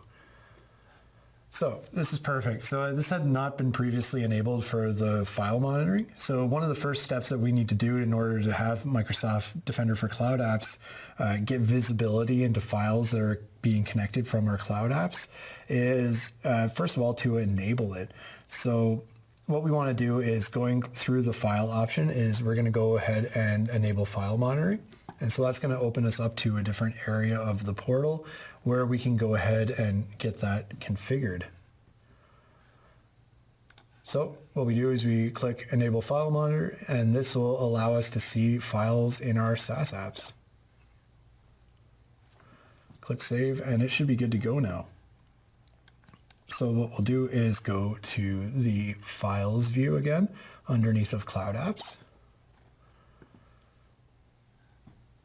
And it'll start pulling different information from across the tenancy according to the different applications, and it will start filling out information, and we can start filtering by data through the application, the owner, the access level, the file type, whether or not it matched a specific policy that we might have configured. But it's a way to search through the different information here and find out where files are living or how they are being treated, and whether or not they're being shared or overshared from a DLP concern as well. So that covers the part 3 of this demo so far, where we talked about activity log and files. So next up is part 4, where we are exploring policies. So let's kick that off right away. All right, so part 4 of this demo, we're going to be looking at exploring policies. And in this part, we'll show options available for creating and managing policies within Defender for Cloud Apps. So from the left-hand navigation panel here, if we scroll down, we can see there's a policies option. We can expand that and then hop into policy management. Policy management have a list of policies and they provide information on the number of alerts generated by the policy, whether or not there is a severity rating, things like that. So selecting any line item provides more detailed information about the policy. So what we can do is select an item from the list. Let's select this one, and we can select the activity policy, and then we can view different options around the policy and how it's been configured. We can also create policies back at the main page. So here we're just looking at, the edit anomaly detection policy. We've got a breakdown and a description of what the policy is, the different cloud apps that it's utilizing, and some additional options that we could create and customize there if we wanted to. So let's X out of that one. We'll just cancel there. And from here, we can also even create our own policy if we want to. So if we select create a policy, we could create our own activity policy. And we could create a repeated activity, a single activity, and we can create, specific information around it. So are we building this off of a policy template? What's the policy name? So let's just put a temporary policy. What is the policy severity? Is it a high severity, medium severity, or low severity? So that's dependent on what kind of categorization I want to deploy. So if I'm doing data loss prevention, then I might want to put this as a high severity because I'm trying to detect activities of a user trying to exfiltrate information from the tenancy.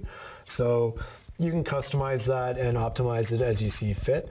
We can also go and select additional activities and then drill through each of the activities that must be a match for the policy to trigger.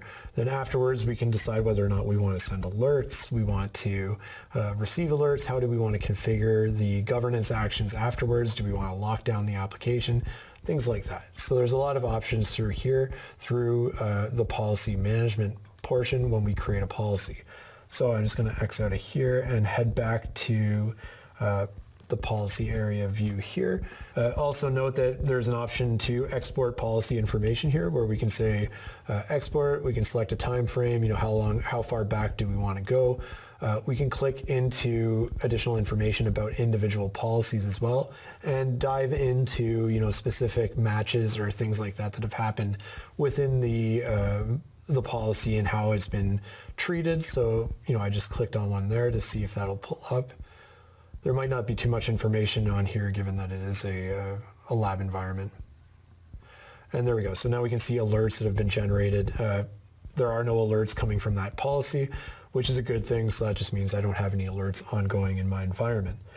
So essentially in this demo, what we walked through were capabilities of Microsoft Defender for Cloud Apps. We talked about information that's available from a Cloud App Discovery dashboard. We looked through the Cloud App Catalog, and we talked about capabilities available to investigate findings within the activity log and files, and ways to control impact to the organization through applying policies or creating custom policies as necessary. So that wraps up this portion of the demo. Thank you. Microsoft Defender for Identity is a cloud security solution, and it uses our on-premise Active Directory data, which we call signals, to identify, detect, and investigate advanced threats, compromised identities, and malicious insider actions directed at your organization. So Defender for Identity covers pretty much these key areas here, which are monitoring user profile behavior and activities, and protecting user identities and reducing the attack surface. And we're also going to look for suspicious activities and advanced attacks from the cyber attack kill chain. So what do we mean by monitoring profile user behavior and activities? Well, it looks at user activities and information across your network, including permissions, group membership, and creates a behavioral baseline for each user.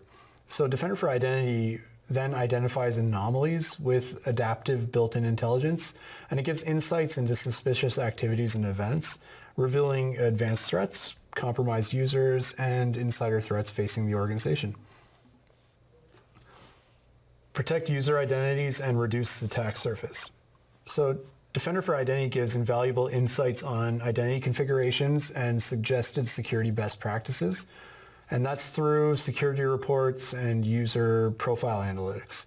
So Defender for Identity helps reduce the organizational attack surface by making it really hard to compromise user credentials and advance the attack.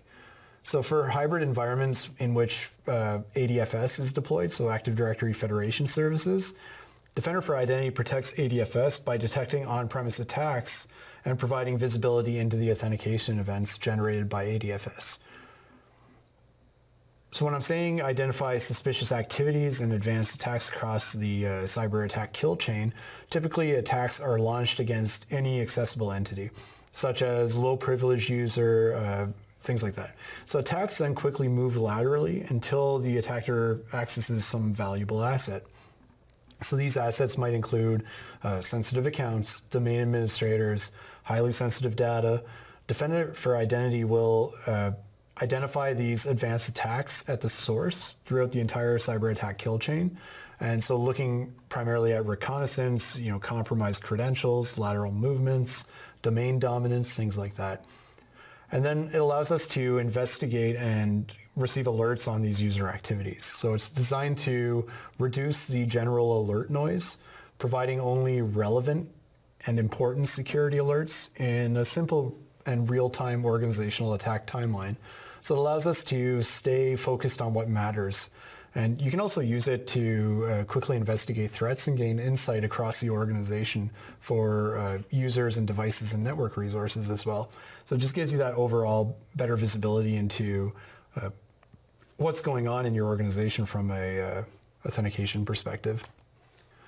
Defender Vulnerability Management delivers asset visibility, intelligent assessments, and built-in remediation tools for Windows, Mac OS, Linux, and iOS and Android and network devices as well. So what is it doing in the back end? Well, it's pretty much just sitting there scanning and looking for assets. It's just sitting there monitoring and trying to discover other assets. And it's trying to look for risk essentially in the organization. So it uses built-in agentless scanners and is constantly monitoring and detecting risk in the organization, even when devices aren't connected to the corporate network. So what this provides is a consolidated inventory in real time, a view of your organization's software applications, digital certificates, hardware, firmware, browser extensions even, that help monitor and assess your organization's assets. And then risk-based intelligent prioritization.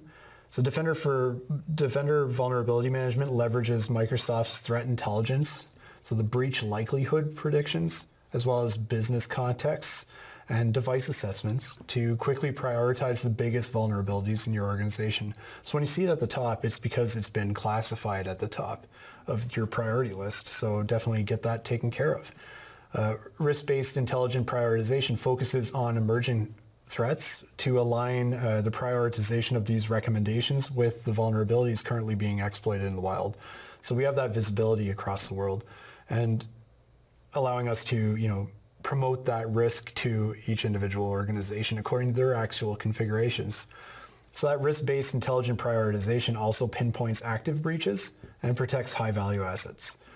So a single view of prioritized recommendations from multiple security feeds along with critical details related to common vulnerabilities and exposures.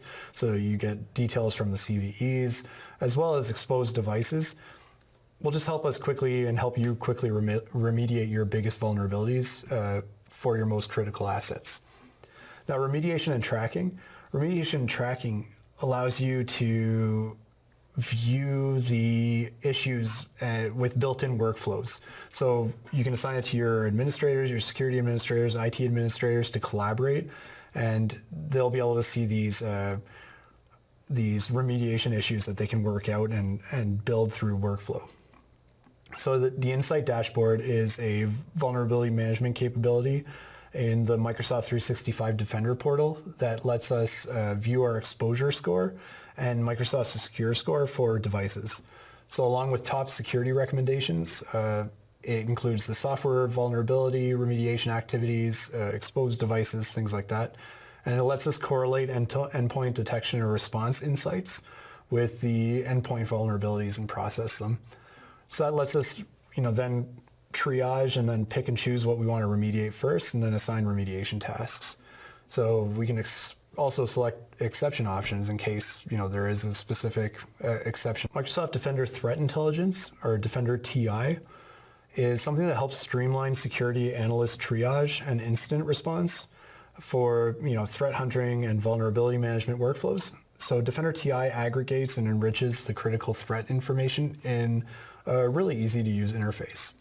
So Defender TI's threat intelligence homepage allows analysts to quickly scan new featured articles and search for a keyword, an artifact, or common vulnerability and exposure ID, so a CVE ID, and shows you the featured Microsoft content as well.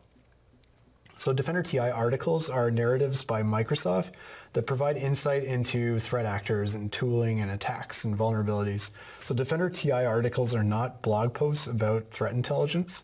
While they summarize different threats, they also link to actionable content and key indicators of compromise so that you can take actions on those indicators. So the description section of the article contains information about the attack or the attacker profile. And then the public indicators section on the screen shows the previously published indicators related to that article. The links in the public indicators take one of the underlying Defender TI data or relevant external sources. So the Defender TI indicators section covers the indicators that Defender TI's research team has found and added to the articles. The vulnerability articles offers CVE ID searches to help users identify critical information about CVEs. So CVE ID searches result in vulnerability articles, and those articles provide context behind the CVEs depending on your search. And it includes a description of the CVE as well as a list of affected components, and that's tailored mitigation procedures and strategies in order to help prevent that from happening. It also contains references to deep and dark web chatter and other key observations. So vulnerability articles also include a Defender for TI priority score and a severity indicator. So the priority score is a unique algorithm that reflects the priority of the CVE based on the CVE scoring, the CVSS system, and looks for exploits, chatter, and linkage to malware, essentially. So the Defender TI priority score then evaluates the recency of these components so users can understand which CVEs should be remediated first. Microsoft also collects and analyzes and indexes internet data to assist users in detecting and responding to threats, prioritizing incidents, and proactively identifying the infrastructure of adversaries that are targeted organizations. So it's a really great tool, for sure.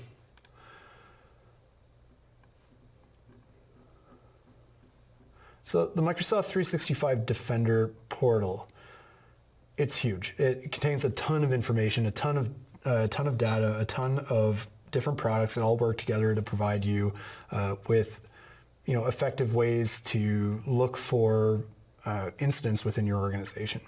So the 365 Defender portal combines protection, detection, investigation, response to assets, devices, email collaboration, cloud apps, all in this central portal. And it provides a view to the security health of your organization and helps security admins and security operations teams manage and protect their organization. So the composition of the cards and data depends on the user role, essentially. Because the Defender 365 portal uses role-based access control, different roles will see different cards that are especially more meaningful to them in their day-to-day roles. So the 365 Defender portal allows admins to tailor the navigation pane to meet daily operational needs, and admins can customize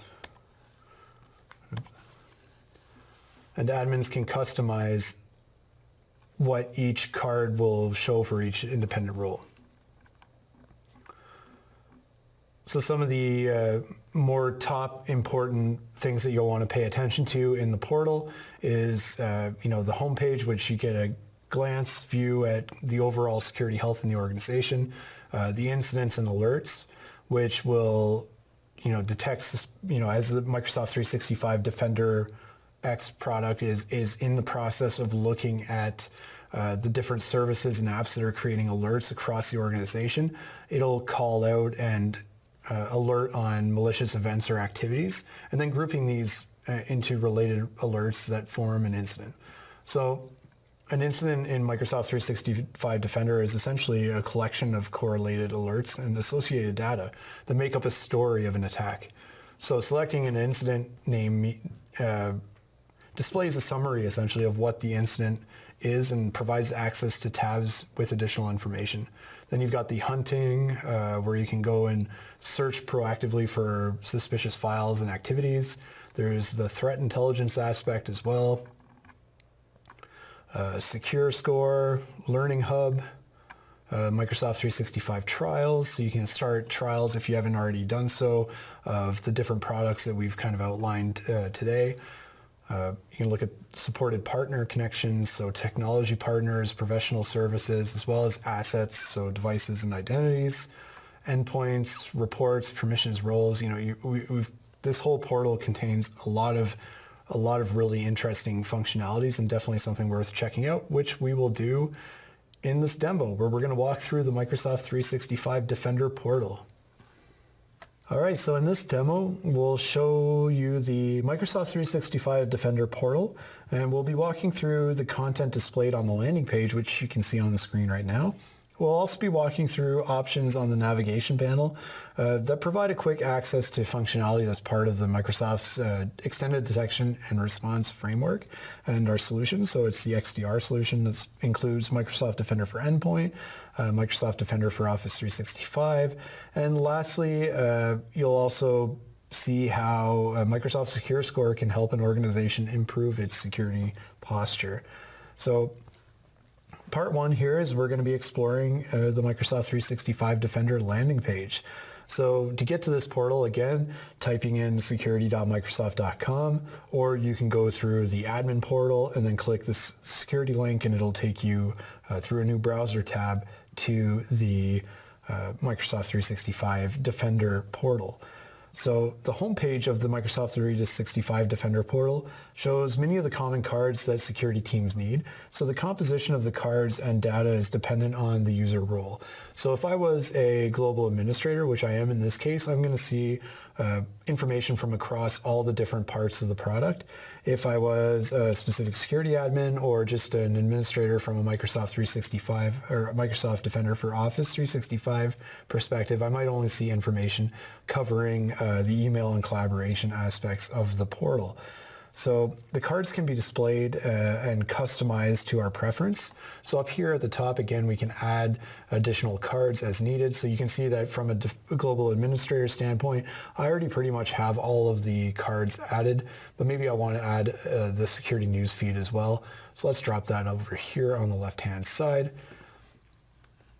And it didn't want me to drop it on the left-hand side, so let's put it on the right-hand side here. There we go. And so that'll fill in with additional newsfeed items that might be coming out from Microsoft Security. So this is great. As an admin, I might want to have my coffee in the morning and just start kind of browsing through what's going on from a Microsoft Security standpoint, or looking at ITDR health, or Defender for Identity information, or threat analytics, or things like that. There's a ton of different information that can be provided directly on the dashboard, and yeah, we can just close through that. So as we are looking at any of the different cards, we can additionally take action on individual ones and remove them if we don't need them. So let's say insider risk, I don't care about that, which is kind of crazy, but let's say in my case, I don't need to worry about insider risk because I'm focused on other things. So I got rid of that card, saved me some space, but I can also go and re-add it by just clicking add cards and then drag it back onto the screen if I need it. We can also move our cards around. So, earlier when I tried to add the security news feed, I wanted it on the left-hand side. I couldn't add it directly there. So now that I can move it, let's just pull it back over and drop it directly on the left-hand side.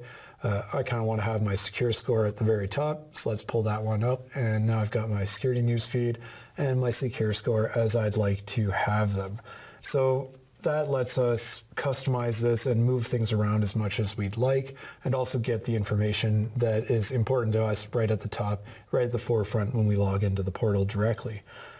So the left navigation panel, this provides links to access information that's part of Microsoft's Extended Detection and Response solution, so our XDR solution.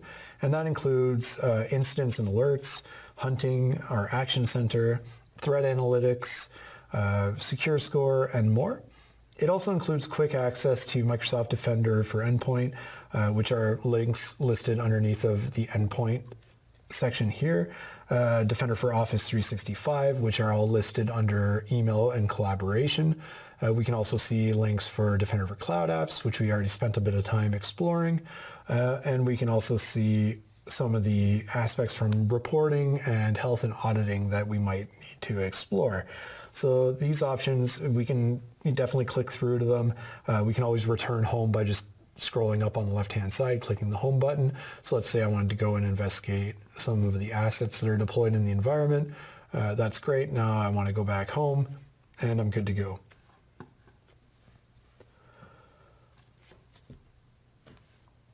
Demo part 2. So in this part of the demo, we'll be talking about Microsoft Secure Score and how it can help an organization improve its security posture. So from the left-hand navigation side here on the Defender, Microsoft 365 Defender homepage, we can go ahead and select Secure Score. And again, we also had a Secure Score listed here on the homepage that we can click through to as well. In this case, let's go ahead and click on the left-hand button and pop open our Secure Score. So what's great about this tool is that it calls out specific action items and improvement items that we can take into consideration to help increase the overall security of our organization. So when we're on this overview page, what it shows us is pretty much a measurement of our organization's security posture. So our organization's Secure Score is shown as a percentage, and along with the number of points that we've achieved out of the total possible points and broken down by category. So what's great here is that we can see that. So from an identity standpoint, my test tenant's currently sitting at 77.57% of our points have been achieved, whereas our weakest link is the apps category, so talking about configuring Defender for Cloud Apps and some additional settings there. So we can, at a glance, see where our organization is weaker and where organization needs to be augmented and increased through recommended actions. On the right-hand side, we can also see comparisons. So what this does is it takes our amalgamated score and compares it to other organizations of a similar size that have their own tendency and what their score looks like. So relatively, I can see that my organization, in this case, is doing a bit better than most organizations of the same size as mine, but I still have a gap of 37.82% points that I can go to get up to 100%, from a secure standpoint. Now, it's not always realizable to accomplish each one of these implementation actions or our recommended actions, but there are ways to work around the score impact. When we are looking at recommended actions from the top of the page, we can see a full breakdown of all the actions that we could take within our organization in order to increase the overall security according to the score impact here. Now, what's great about this is that it is filterable, and so we can focus on specified categories as they're broken down from a zero trust mindset. So we can take, let's say we want to focus on our weakest link, right, which I showed earlier on the overview page, is the Cloud Apps configuration. So we can click on the apps category here and filter it down to the apps so that we're focusing on anything that touches our applications and from the apps standpoint. So here are the top recommendations with the top score impacts, and it's broken down and automatically filters down to the lowest score impact. So I can start with my top ones, click through the recommended action. I can see what the implementation status is. I can see who would be affected by the policy that is configured less securely, and then I can go and find out how to implement that process by following the next steps here and clicking through to technical documentation that will help guide me through the process to get that configured. There are options here as well to edit the status. I can mark it as planned. I could also mark it as risk accepted, which will not give me the points, but it will just remove the improvement action from here and also mark it that it is something that's been done. So let's say I already have something that ensures intelligence and impersonation protection is enabled. So I have another product in my organization that meets that need. I can actually go and say, well, this has been resolved through a third-party product. This is fixed by product A or something like that. And so now I'm just removing that from the secure score ultimately because it's already being mitigated or it's being accomplished through a different product. So we can manipulate our recommended actions in that way. And Secure Score does take about 24 hours to update after a change has been implemented. So just something to keep in mind. So we can look at our history as well. So our history of changes as they've progressed through the organization, as the organization has been onboarded to Microsoft 365 Defender, as we've been making these changes, we can see how our improvement score has been augmented, and we can also see if it's dropped because of new configurations or elements that come out. So again, this is something that evolves regularly. The cloud is in constant flux, so keep an eye on the secure score.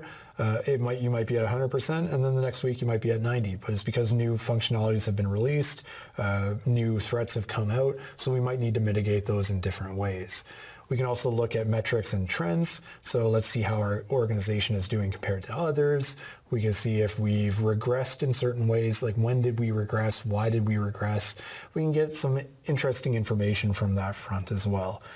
So ultimately in this demo, what we've covered is exploring the Microsoft 365 Defender portal. We've walked through content that's displayed on the landing page. We've also explored the options on the navigation panel that provide quick access to functionality that's part of the XDR. And we've talked about Defender for Endpoints, Office 365, and where those show up in that list. And we showed you how Microsoft Secure Score can ultimately help you improve your organization's security posture. To wrap up session 4, let's take a quick look at the things that we've covered so far. So we described the function and identity types that are available in Microsoft Entra ID. We also described the access management capabilities of Microsoft Entra ID. We took a look at describing threat protection with the Microsoft 365 Defender, and we explored compliance management capabilities in Microsoft Purview. We also took some time to navigate the Microsoft Service Trust Portal and its privacy capabilities. So now we're just going to take a quick 10-minute break and see everyone back here when we get started on session 5. So see you soon.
Welcome back from break, everybody. Let's get started on our 5th session, and this is our final session. So let's learn about how people and organizations can get the most out of their Microsoft 365 investments through varying pricing models, continuous support, and licensing options that were really designed to meet your needs. So let's get started with session 5. Now let's explore the Microsoft Purview Compliance Portal. So this portal is for organizations to manage their compliance needs, learn about Compliance Manager and Compliance Score, and which can help organizations manage and simplify and improve compliance across the organization. So after completing this learning objective, you'll be able to describe the Microsoft Purview Compliance Portal, describe Compliance Manager, and describe the use and benefits of Compliance Score. The Microsoft Purview Compliance Portal brings together all of the tools and data that are needed to help understand and manage an organization's compliance needs. So the Compliance Portal is available to customers with a Microsoft 365 SKU with one of the following roles. So you need a Global Administrator, Compliance Administrator, or a Compliance Data Administrator. There's also the Compliance Scorecard, and this card shows your overall compliance score, and will forward admins to the Compliance Manager where they can see a breakdown of the compliance score and understand, where they measure and how they can improve and complete recommended performance actions or improvement actions with controls. So the score essentially helps an organization understand its current compliance posture, and it also helps an organization to prioritize actions based on their potential to reduce risk.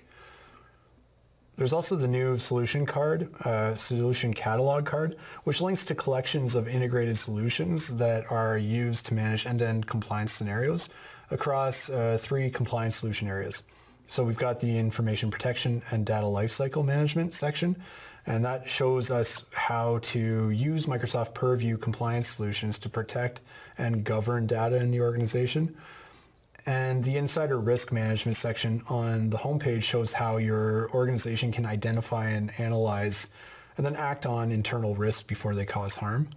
And the discover and respond section on the homepage shows how your organization can quickly find, investigate, and respond to compliance issues with relevant data. The active alerts card includes a summary of the most active alerts and a link where admins can view more detailed information such as alert severity, status category, and more. Let's dig into Compliance Score or Compliance Manager here. So Compliance Manager is a feature in the Microsoft Purview Compliance Portal that helps admins to manage an organization's compliance requirements with greater ease, essentially. So Compliance Manager can help your organization by assisting them throughout the journey by taking inventory of data protection risks, managing complexities of implementing controls, and then staying current with regulations and certifications. So this also helps you report to auditors. So you can keep an eye on this and then improve as you're going through it, and the score will continue to reflect on that. Compliance Manager helps simplify compliance and reduce risk by providing pre-built assessments based on common regional industry regulations. So you can just kind of pick and choose the template that you want to use and then see how your organization matches up. And it'll also suggest improvement actions in order for you to get compliant with that regulation. There's also workflow capabilities that enable admins to efficiently complete risk assessments for the organization.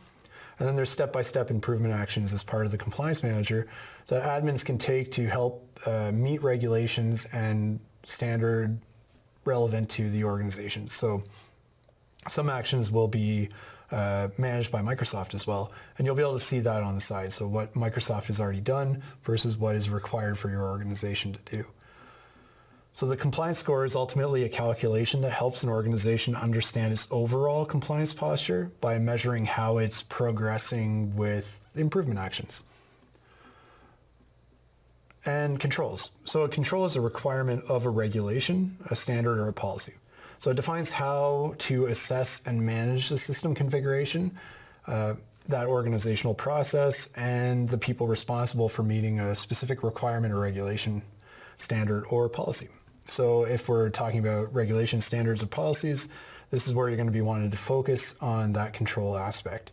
So Compliance Manager tracks the following types of controls. We've got Microsoft Managed Controls. So those are controls for Microsoft Cloud Services, which Microsoft is responsible for implementing. Remember, this is a SaaS solution. So Microsoft has a lot of controls that they're responsible for implementing. However, there are also controls that are sometimes referred to as customer managed controls, and those are implemented and managed by the organization. So remember that shared service, shared responsibility model that we talked about in an earlier module. So shared controls are responsibility for implementing these controls are also shared by the organization and Microsoft. So when we're talking about shared controls, it's split. There might be a part that's Microsoft, another part that's your organization. So it's just keeping those in mind as well. So Compliance Score measures progress in completing recommended improvement actions within controls. And the score can help an organization to understand its current compliance posture. It also helps the organization to prioritize actions based on their potential reduced risk. So what's the difference between Compliance Manager and Compliance Score? Well, Compliance Manager is the end-to-end solution, and Purview Compliance Score is the calculation of the overall posture across the organization. So the compliance score is available through Compliance Manager. And then Compliance Manager gives the admins the capabilities to understand and increase their compliance score so that they can ultimately improve the organization's compliance posture and help it to stay in line with compliance requirements. And also, just as a side note, it's a really great tool to utilize to show the improvements that you've been doing, especially to those higher ups who are asking what you're doing to improve your overall organizational score. Well, here you go, a really nice dashboard to walk through it.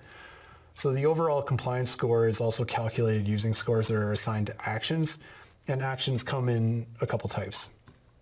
You've got your improvement actions, which are actions that the organization is expected to manage, and Microsoft actions, which are Microsoft managed actions for the organization. So the action types have points assigned to them, and those points count towards the entire, the total of the compliance score. So actions can also be considered technical or non-technical, and those also affect how the impact of the overall score is going to look like. So actions are also assigned a score value based on whether they're categorized as mandatory, discretionary, preventative, detective, or corrective. So a mandatory action would be something that can't be bypassed. For example, creating a policy to set requirements for password length or expiration. That's just necessary. We require you to do that.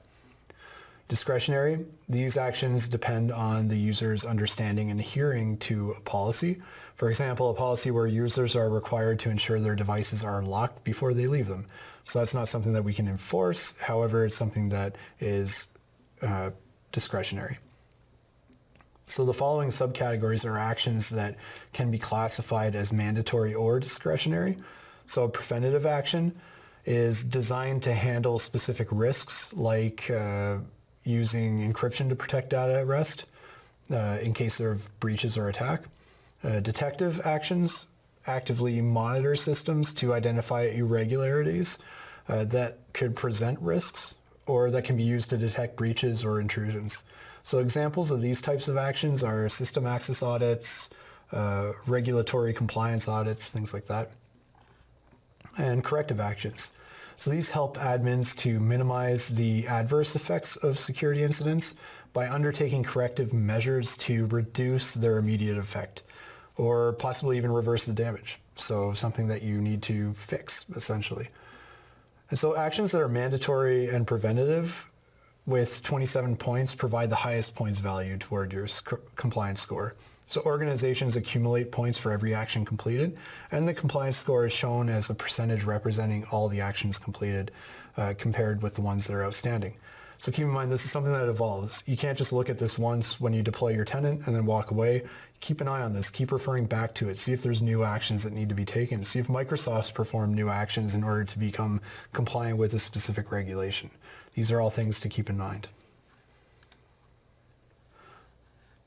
So let's dive into the compliance portal. So we'll take a look at Purview Compliance. All right, in this demo, we'll show the Microsoft Purview Compliance Portal homepage and ways in which the capabilities of Compliance Manager can help organizations improve their compliance posture. So part one of this demo, we'll be walking through the Compliance Portal homepage and how to customize the card view in the navigation panel. In order to get to the Purview homepage, we can go to admin.microsoft.com and then click on Compliance from the left-hand nav page. This will lead us to the Purview portal. Another way is simply typing in compliance.microsoft.com, and that will take us to the same location. So when we first log in the very first time, we'll be presented with a welcome message that can help us guide through, specific next steps in configuring the portal. It'll also tell us how to, provide feedback on the portal. Once we click through that, it'll disappear, and now we've got our dashboard view where we can start customizing our cards like we can do on the admin portal as well as the security portal. So here we can click on cards and we can add additional cards. We can already see that I've already added all the cards that are available as I am a global administrator for the account, but we can customize, remove cards, go and add ones that we do want to see. If I want to bring that back, then again, we can bring it back and add it as necessary. So there are ways to manipulate that and then changing the order in which the cards are appearing. If I want to move active alerts over here and, let's say we bring insider management or insider risk management up top, we can do that and just manipulate things and move them around as necessary. And it doesn't want to go there because this is a split tab. There we go. So moving things around as we would like.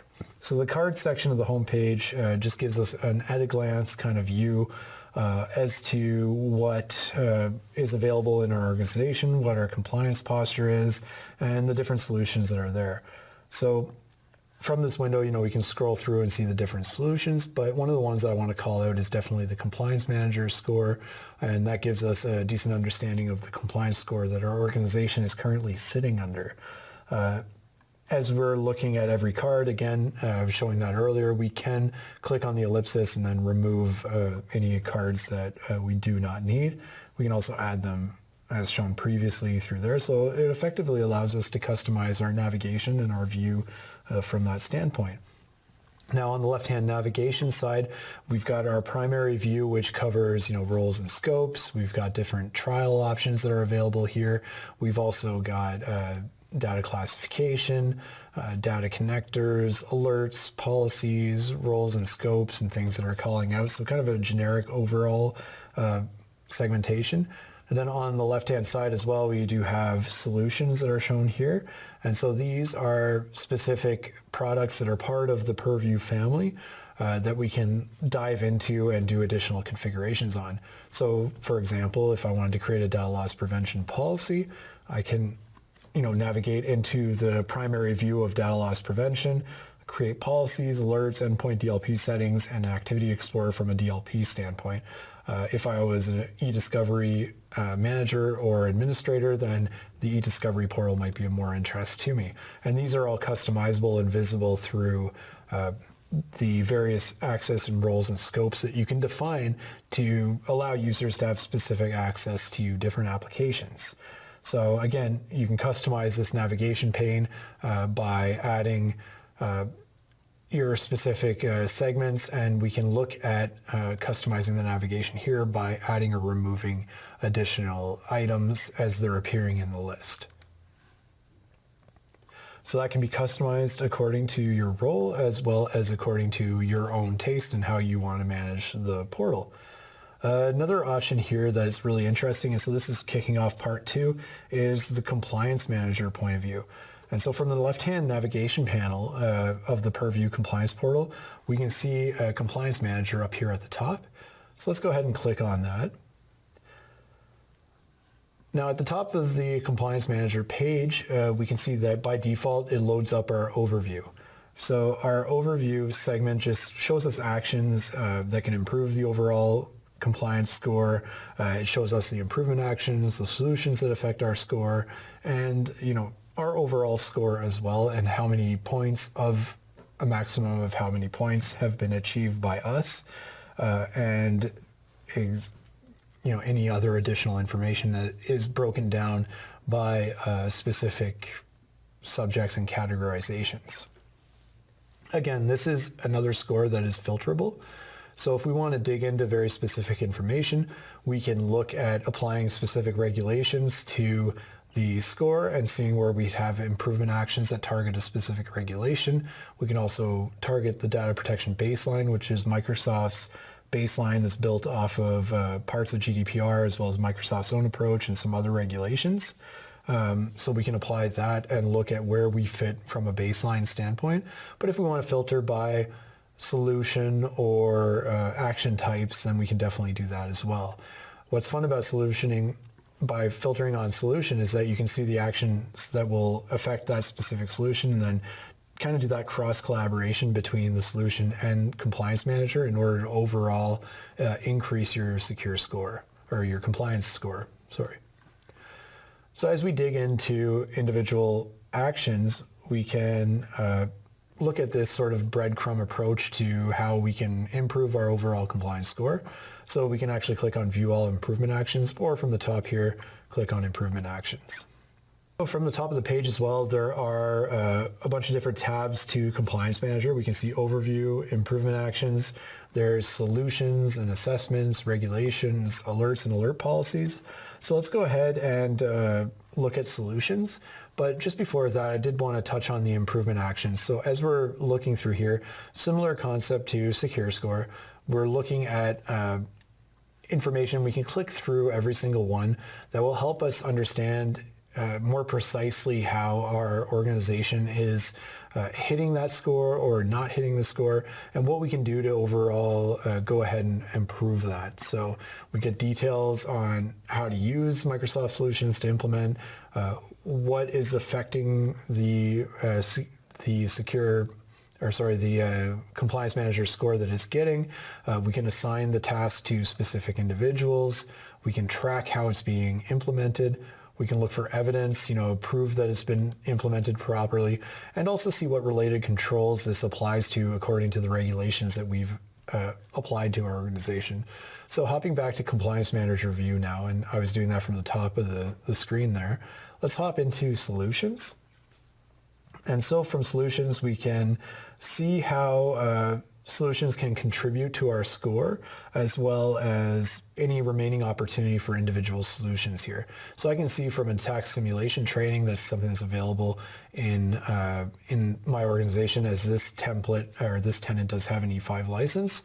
So I can see that attack simulation training has 0 of 9 points, but I could go and increase my overall compliance score by 9 points if I go into the configurations that are attached to this solution.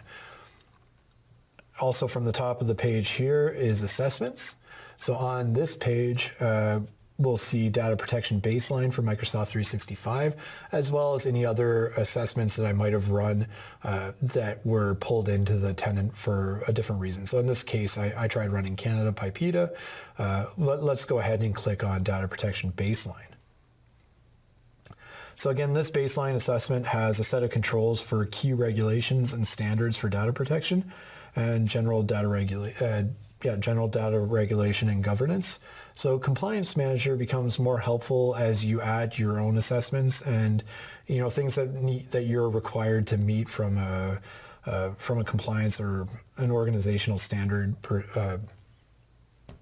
need, essentially. So as we're building through this, you can break down the different controls that are being applied. We can see our improvement actions. And what's really great about these assessments too is that we can see what actions Microsoft has performed that achieve the points as required by the regulation. And so this will adapt to the different assessments that we want to apply. So I digged into the data protection baseline.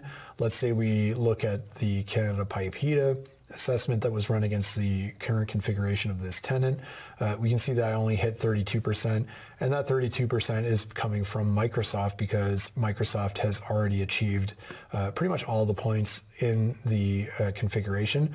Though again, some of these configuration points might be shared responsibility, where Microsoft does a part of the configuration, but I have to go as the admin and finalize that configuration myself afterwards. From the top here, we can also click on regulations. So the regulations portion lists out regulations that are available to the organization, and we can also create our own assessments from available templates. You can also use premium templates. So the premium templates are available here and you can import them. There are additional costs associated with premium templates at some point, but you can create other default templates as included. So it's just to be aware of the availability of premium templates within your license SKU. So definitely reach out to your account team and get information on that as you're walking through those. Also from the top of the page here, we can see alerts that are available.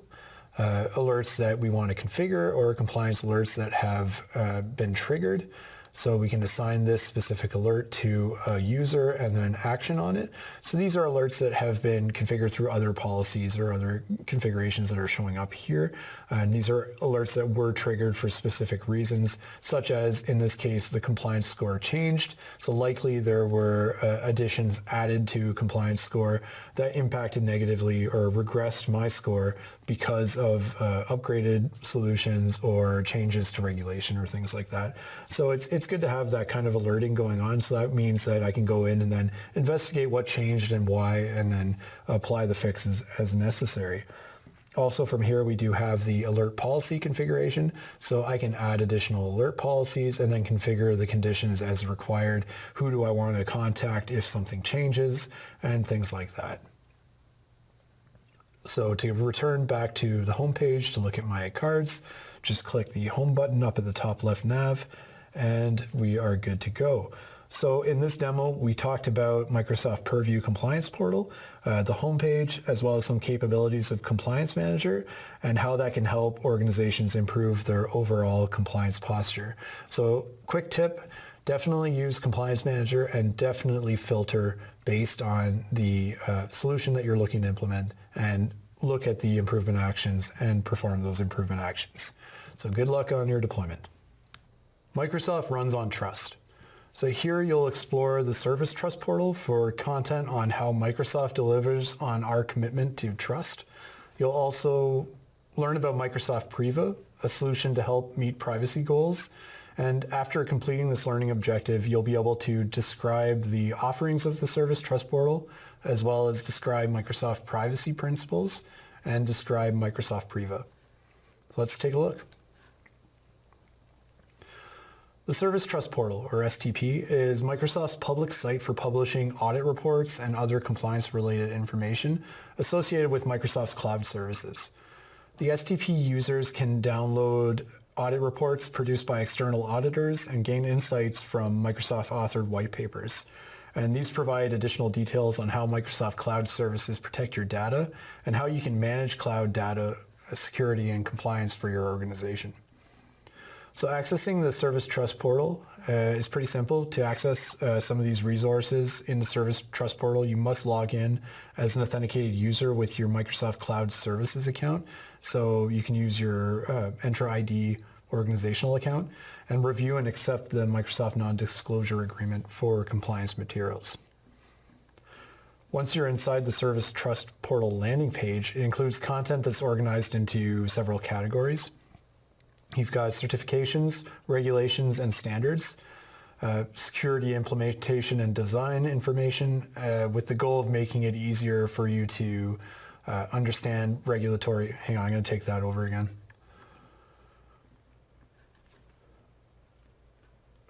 So when you log into the Service Trust Portal, when you hit that landing page, it includes content that's organized into the following categories. You've got certifications, regulations, and standards. So that's security implementation and design information with the goal of making it easier for you to meet regulatory compliance objectives by understanding how Microsoft Cloud Services keep your data secure. There's also the reports, white papers, and artifacts.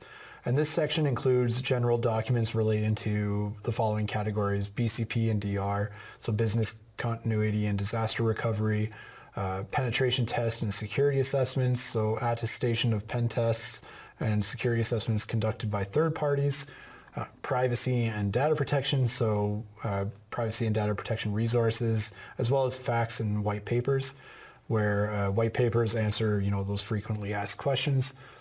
There's also the industry and regional resources, and this section includes documents that apply to the following industries and regions. Financial services, so resources elaborating regulatory compliance by guidance for FSI, and that's by country and region. There's also the healthcare and life sciences, so capabilities offered by Microsoft for the healthcare industry. There's media entertainment, so media entertainment industry resources. United States government resources exclusively for U.S. government customers. Regional resources, so documents describing compliance with Microsoft's online services with various regional policies and regulations. And resources for your organization, and this section lists documents that apply to your organization restricted by tenant, and so that's based on your organization's subscription and its own permissions. So let's take a look at what the STP looks like and jump right in. All right, in this demo, we'll show the features and content available from the Service Trust portal, and also included is navigating the Trust Center to view information about privacy at Microsoft. So in this part, let's just take a look at what the Service Trust portal is, how we can access the reports, and how we can save those reports to our library. So let's open up a web browser, which I already have up on the screen, and we will go to aka.ms/STP for Service Trust portal. So this will bring us to the landing page for the Service Trust portal, and the STP contains details about Microsoft's implementation of controls and processes that protect our cloud services and customer data. So to access some of the resources in the STP, we first have to sign in with an authenticated user using our Microsoft Cloud Services account, so the one that's tied to our tenant. So in this case, I'm already logged into Microsoft Edge browser with Megan Bowen. So let's just click sign in, and technically it should auto log me in. Okay, no, I do have to go and select my account here, so let's go ahead and do that. And as she's already logged in, I don't have to go and re-enter my password, but now I'm logged into the Service Trust portal.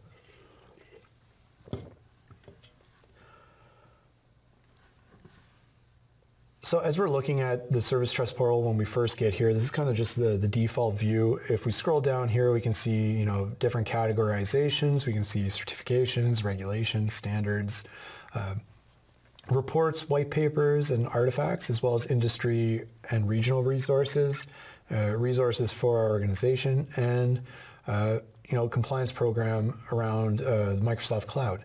So we can see a bunch of different information around the different categorization that's available here. We can also, if we scroll back to the top, we can see the different informations and breakdown of the different regulations and standards that are shown here. So if we click through to one, let's go look at ISO IEC. We can see all the documents that are tied to this specific regulation, as well as a description of what that regulation is, or what that standard is, and how the applicable documents tie to it in the different areas. So let's say I've read through this specific ISO test base for Microsoft 365. I can click on the ellipsis here, and I can actually download that document if I want to, or I can save it to my library. So when I save it to my library, it'll mention if it's part of a series of documents, and it will subscribe me to the series so that I'll be notified if there's changes to the series or changes to the documents. So if I want to proceed, I'll say yes. Do I want to receive email notifications? I can decide whether or not I do. For now, sure, why not? How often do I want to be daily notified? Well, let's just say on a monthly basis, because maybe they don't change too often, or if they do, I only care about that on a monthly basis. So now if I want to go and see information that's been added to my library, up at the top here, I do have the home page for the Service Trust portal, so that'll take me back home. I also had the option to click on My Library. And from the My Library view here, I can go and see any of the documents that I have signed up to receive.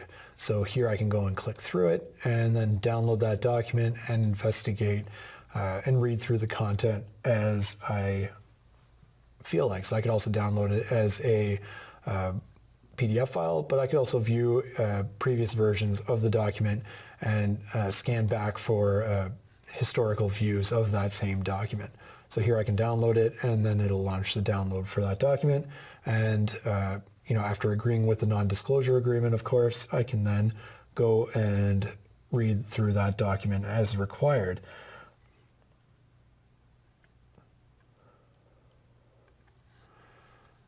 So if I head back to Service Trust Portal now, one of the other advantages about the Service Trust Portal is that it does tie things to industry and regional resources. So depending on where my region is, what kind of industry I'm in, it will suggest specific information to the industry that I want to investigate in particular. So let's say that my tenant, Contoso, is a bank.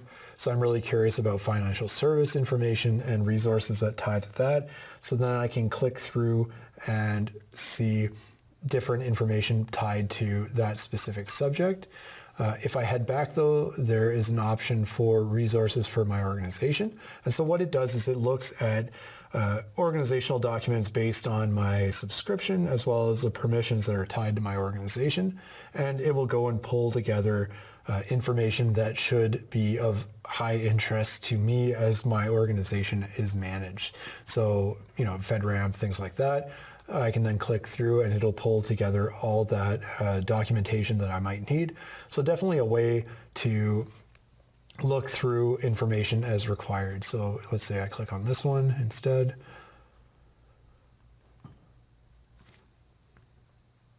Yeah, so clearly, there's some part of the subscription doesn't allow me to have access to that for some reason. So I've picked some wrong examples, as is wont with a demo. It does not always go to plan.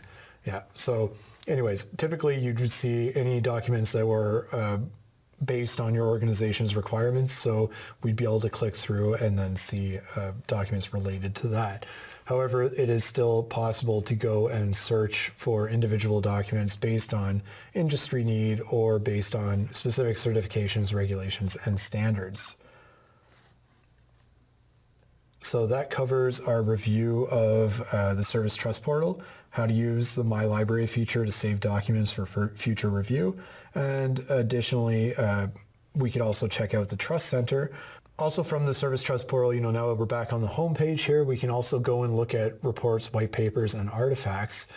So if we wanted to go grab some, business continuity, disaster recovery reports, or pen test and security assessment information, then we can click through here and it'll take us to the Service Trust Portal segment that covers the specific categorization that we were selecting earlier. We can also open up specific links to the Trust Center, which will take us to a different location depending on the type of report that we pick. So let's say we take the privacy and data protection view. So now looking at the data protection view here, we've got different applicable documents that are available for review. Let's say I click through to one of these.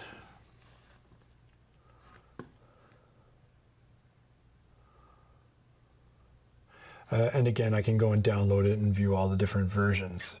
There's also a portal called the Trust Center. If I go back to here and I click Learn More,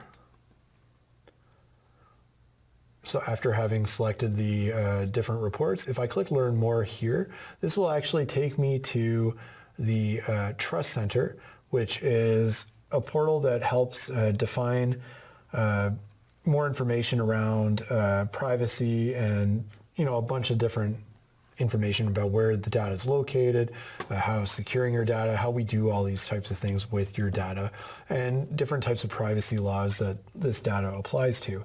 So another place that you can investigate, and again, the two are tightly linked together, so you can see how they are related at that level. So again, in this demo, we explored some of the options available under the Service Trust portal, how to use the My Library feature in order to save documents, and we also visited the Trust Center very rapidly so that we can access and review information about privacy at Microsoft. Microsoft's approach to privacy is built on the following 6 principles. Control, putting you, the customer, in control of your data and your privacy with easy to use tools and clear choices. So your data is your business and you can access, modify, delete it at any time. Microsoft will not use your data without your agreement.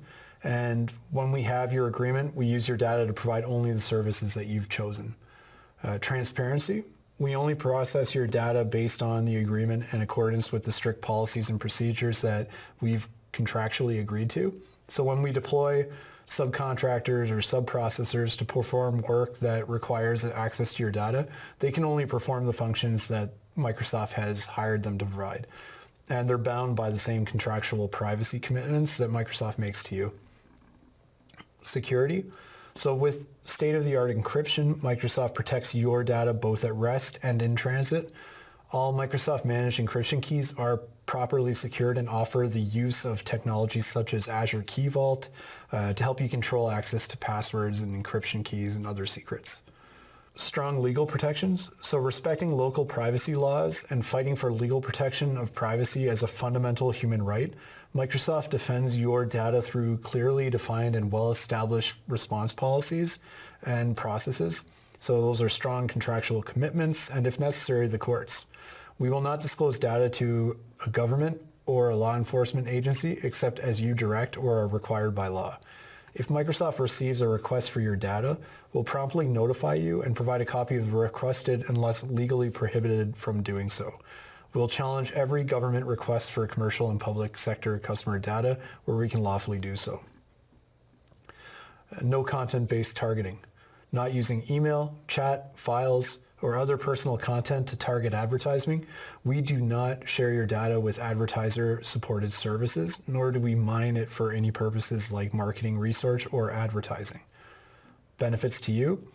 When Microsoft does collect data, it's used to benefit you, the customer, and to make your experience better. For example, troubleshooting.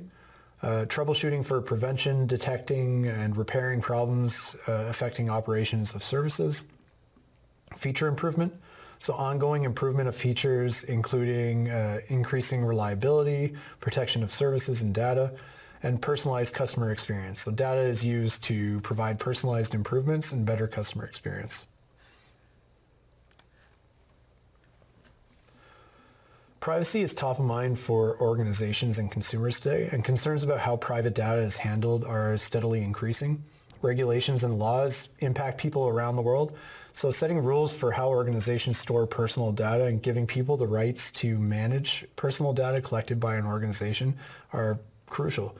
So to meet regulatory requirements and build customer trust, organizations need to take privacy by default, take that stance of privacy by default, rather than manual processes and patchwork of tools and organizations and how they've previously handled it. We need a comprehensive solution to address common challenges such as helping employees adopt sound data handling practices and training them to spot and fix issues, understanding the potential risk in the amount of data, the amount and type of personal data that they've stored and shared, and fulfilling data subject requests or subject rights requests efficiently and on time.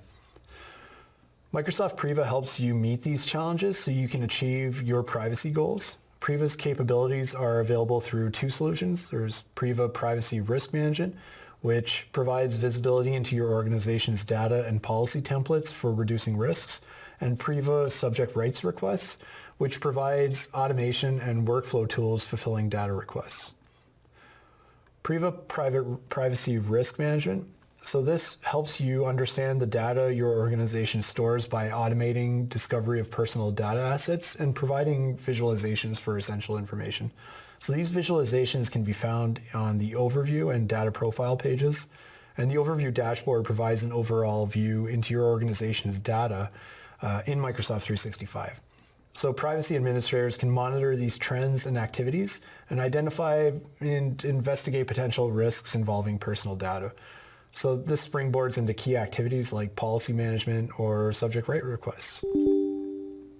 So the data profile page in Priva provides a snapshot view of the personal data that your organization stores. And in Microsoft 365 and where it lives, you can also get that insight into the types of data that you're storing. So essentially it evaluates your organization's data stored in the following 365 services: Exchange Online, SharePoint Online, OneDrive for Business, and Microsoft Teams. So privacy risk management in Microsoft Priva gives you the ability or the capability to set up policies that identify privacy risks in your 365 environment and enable easy remediation. So privacy risk management policies are meant to be internal guides and can help you detect overexposed personal data so that users can secure it, spot and limit transfers of personal data across departments or regional borders, and help users identify and reduce the amount of unused personal data that you store. So Priva subject rights requests are pretty much just in accordance with privacy regulations around the world. Individuals or data subjects may make requests to review and manage the personal data about themselves that companies have collected. These requests are sometimes also referred to as data subject requests, DSRs, and data subject access requests, or DSARs, or even consumer rights requests. So for companies that store large amounts of information, finding the relevant data can be kind of a formidable task. And Microsoft Priva can help you handle these inquiries through subject rights request solution. So it provides workflow automation and collaboration capabilities for you to search out for this subject data, review your findings, and then collect appropriate files and produce reports. All right, well, let's get started with a session learning about Microsoft 365 pricing, licensing, and support. What we'll be focusing on is learning how people and organizations can get the most out of their Microsoft 365 investments through the different pricing models, continuous support, and licensing options that are designed to meet their needs. So after completing this learning objective, you'll be able to describe pricing models available for Microsoft 365 Microsoft Cloud Services, describe billing management features such as billing frequency and methods of payment, and describe the differences between base licensing and add-on licensing. All right, so you can find a suitable CSP at I'm looking for a solution provider. There's also the opportunity to learn more about benefits of Microsoft Enterprise Agreement at the Enterprise Agreement link below. You can also learn more information about trying out the free trial subscriptions at Try or Buy Microsoft 365 for Business subscription, and those are the links that you'll find below. Microsoft 365 billing is managed from the Microsoft 365 Admin Center, and the Admin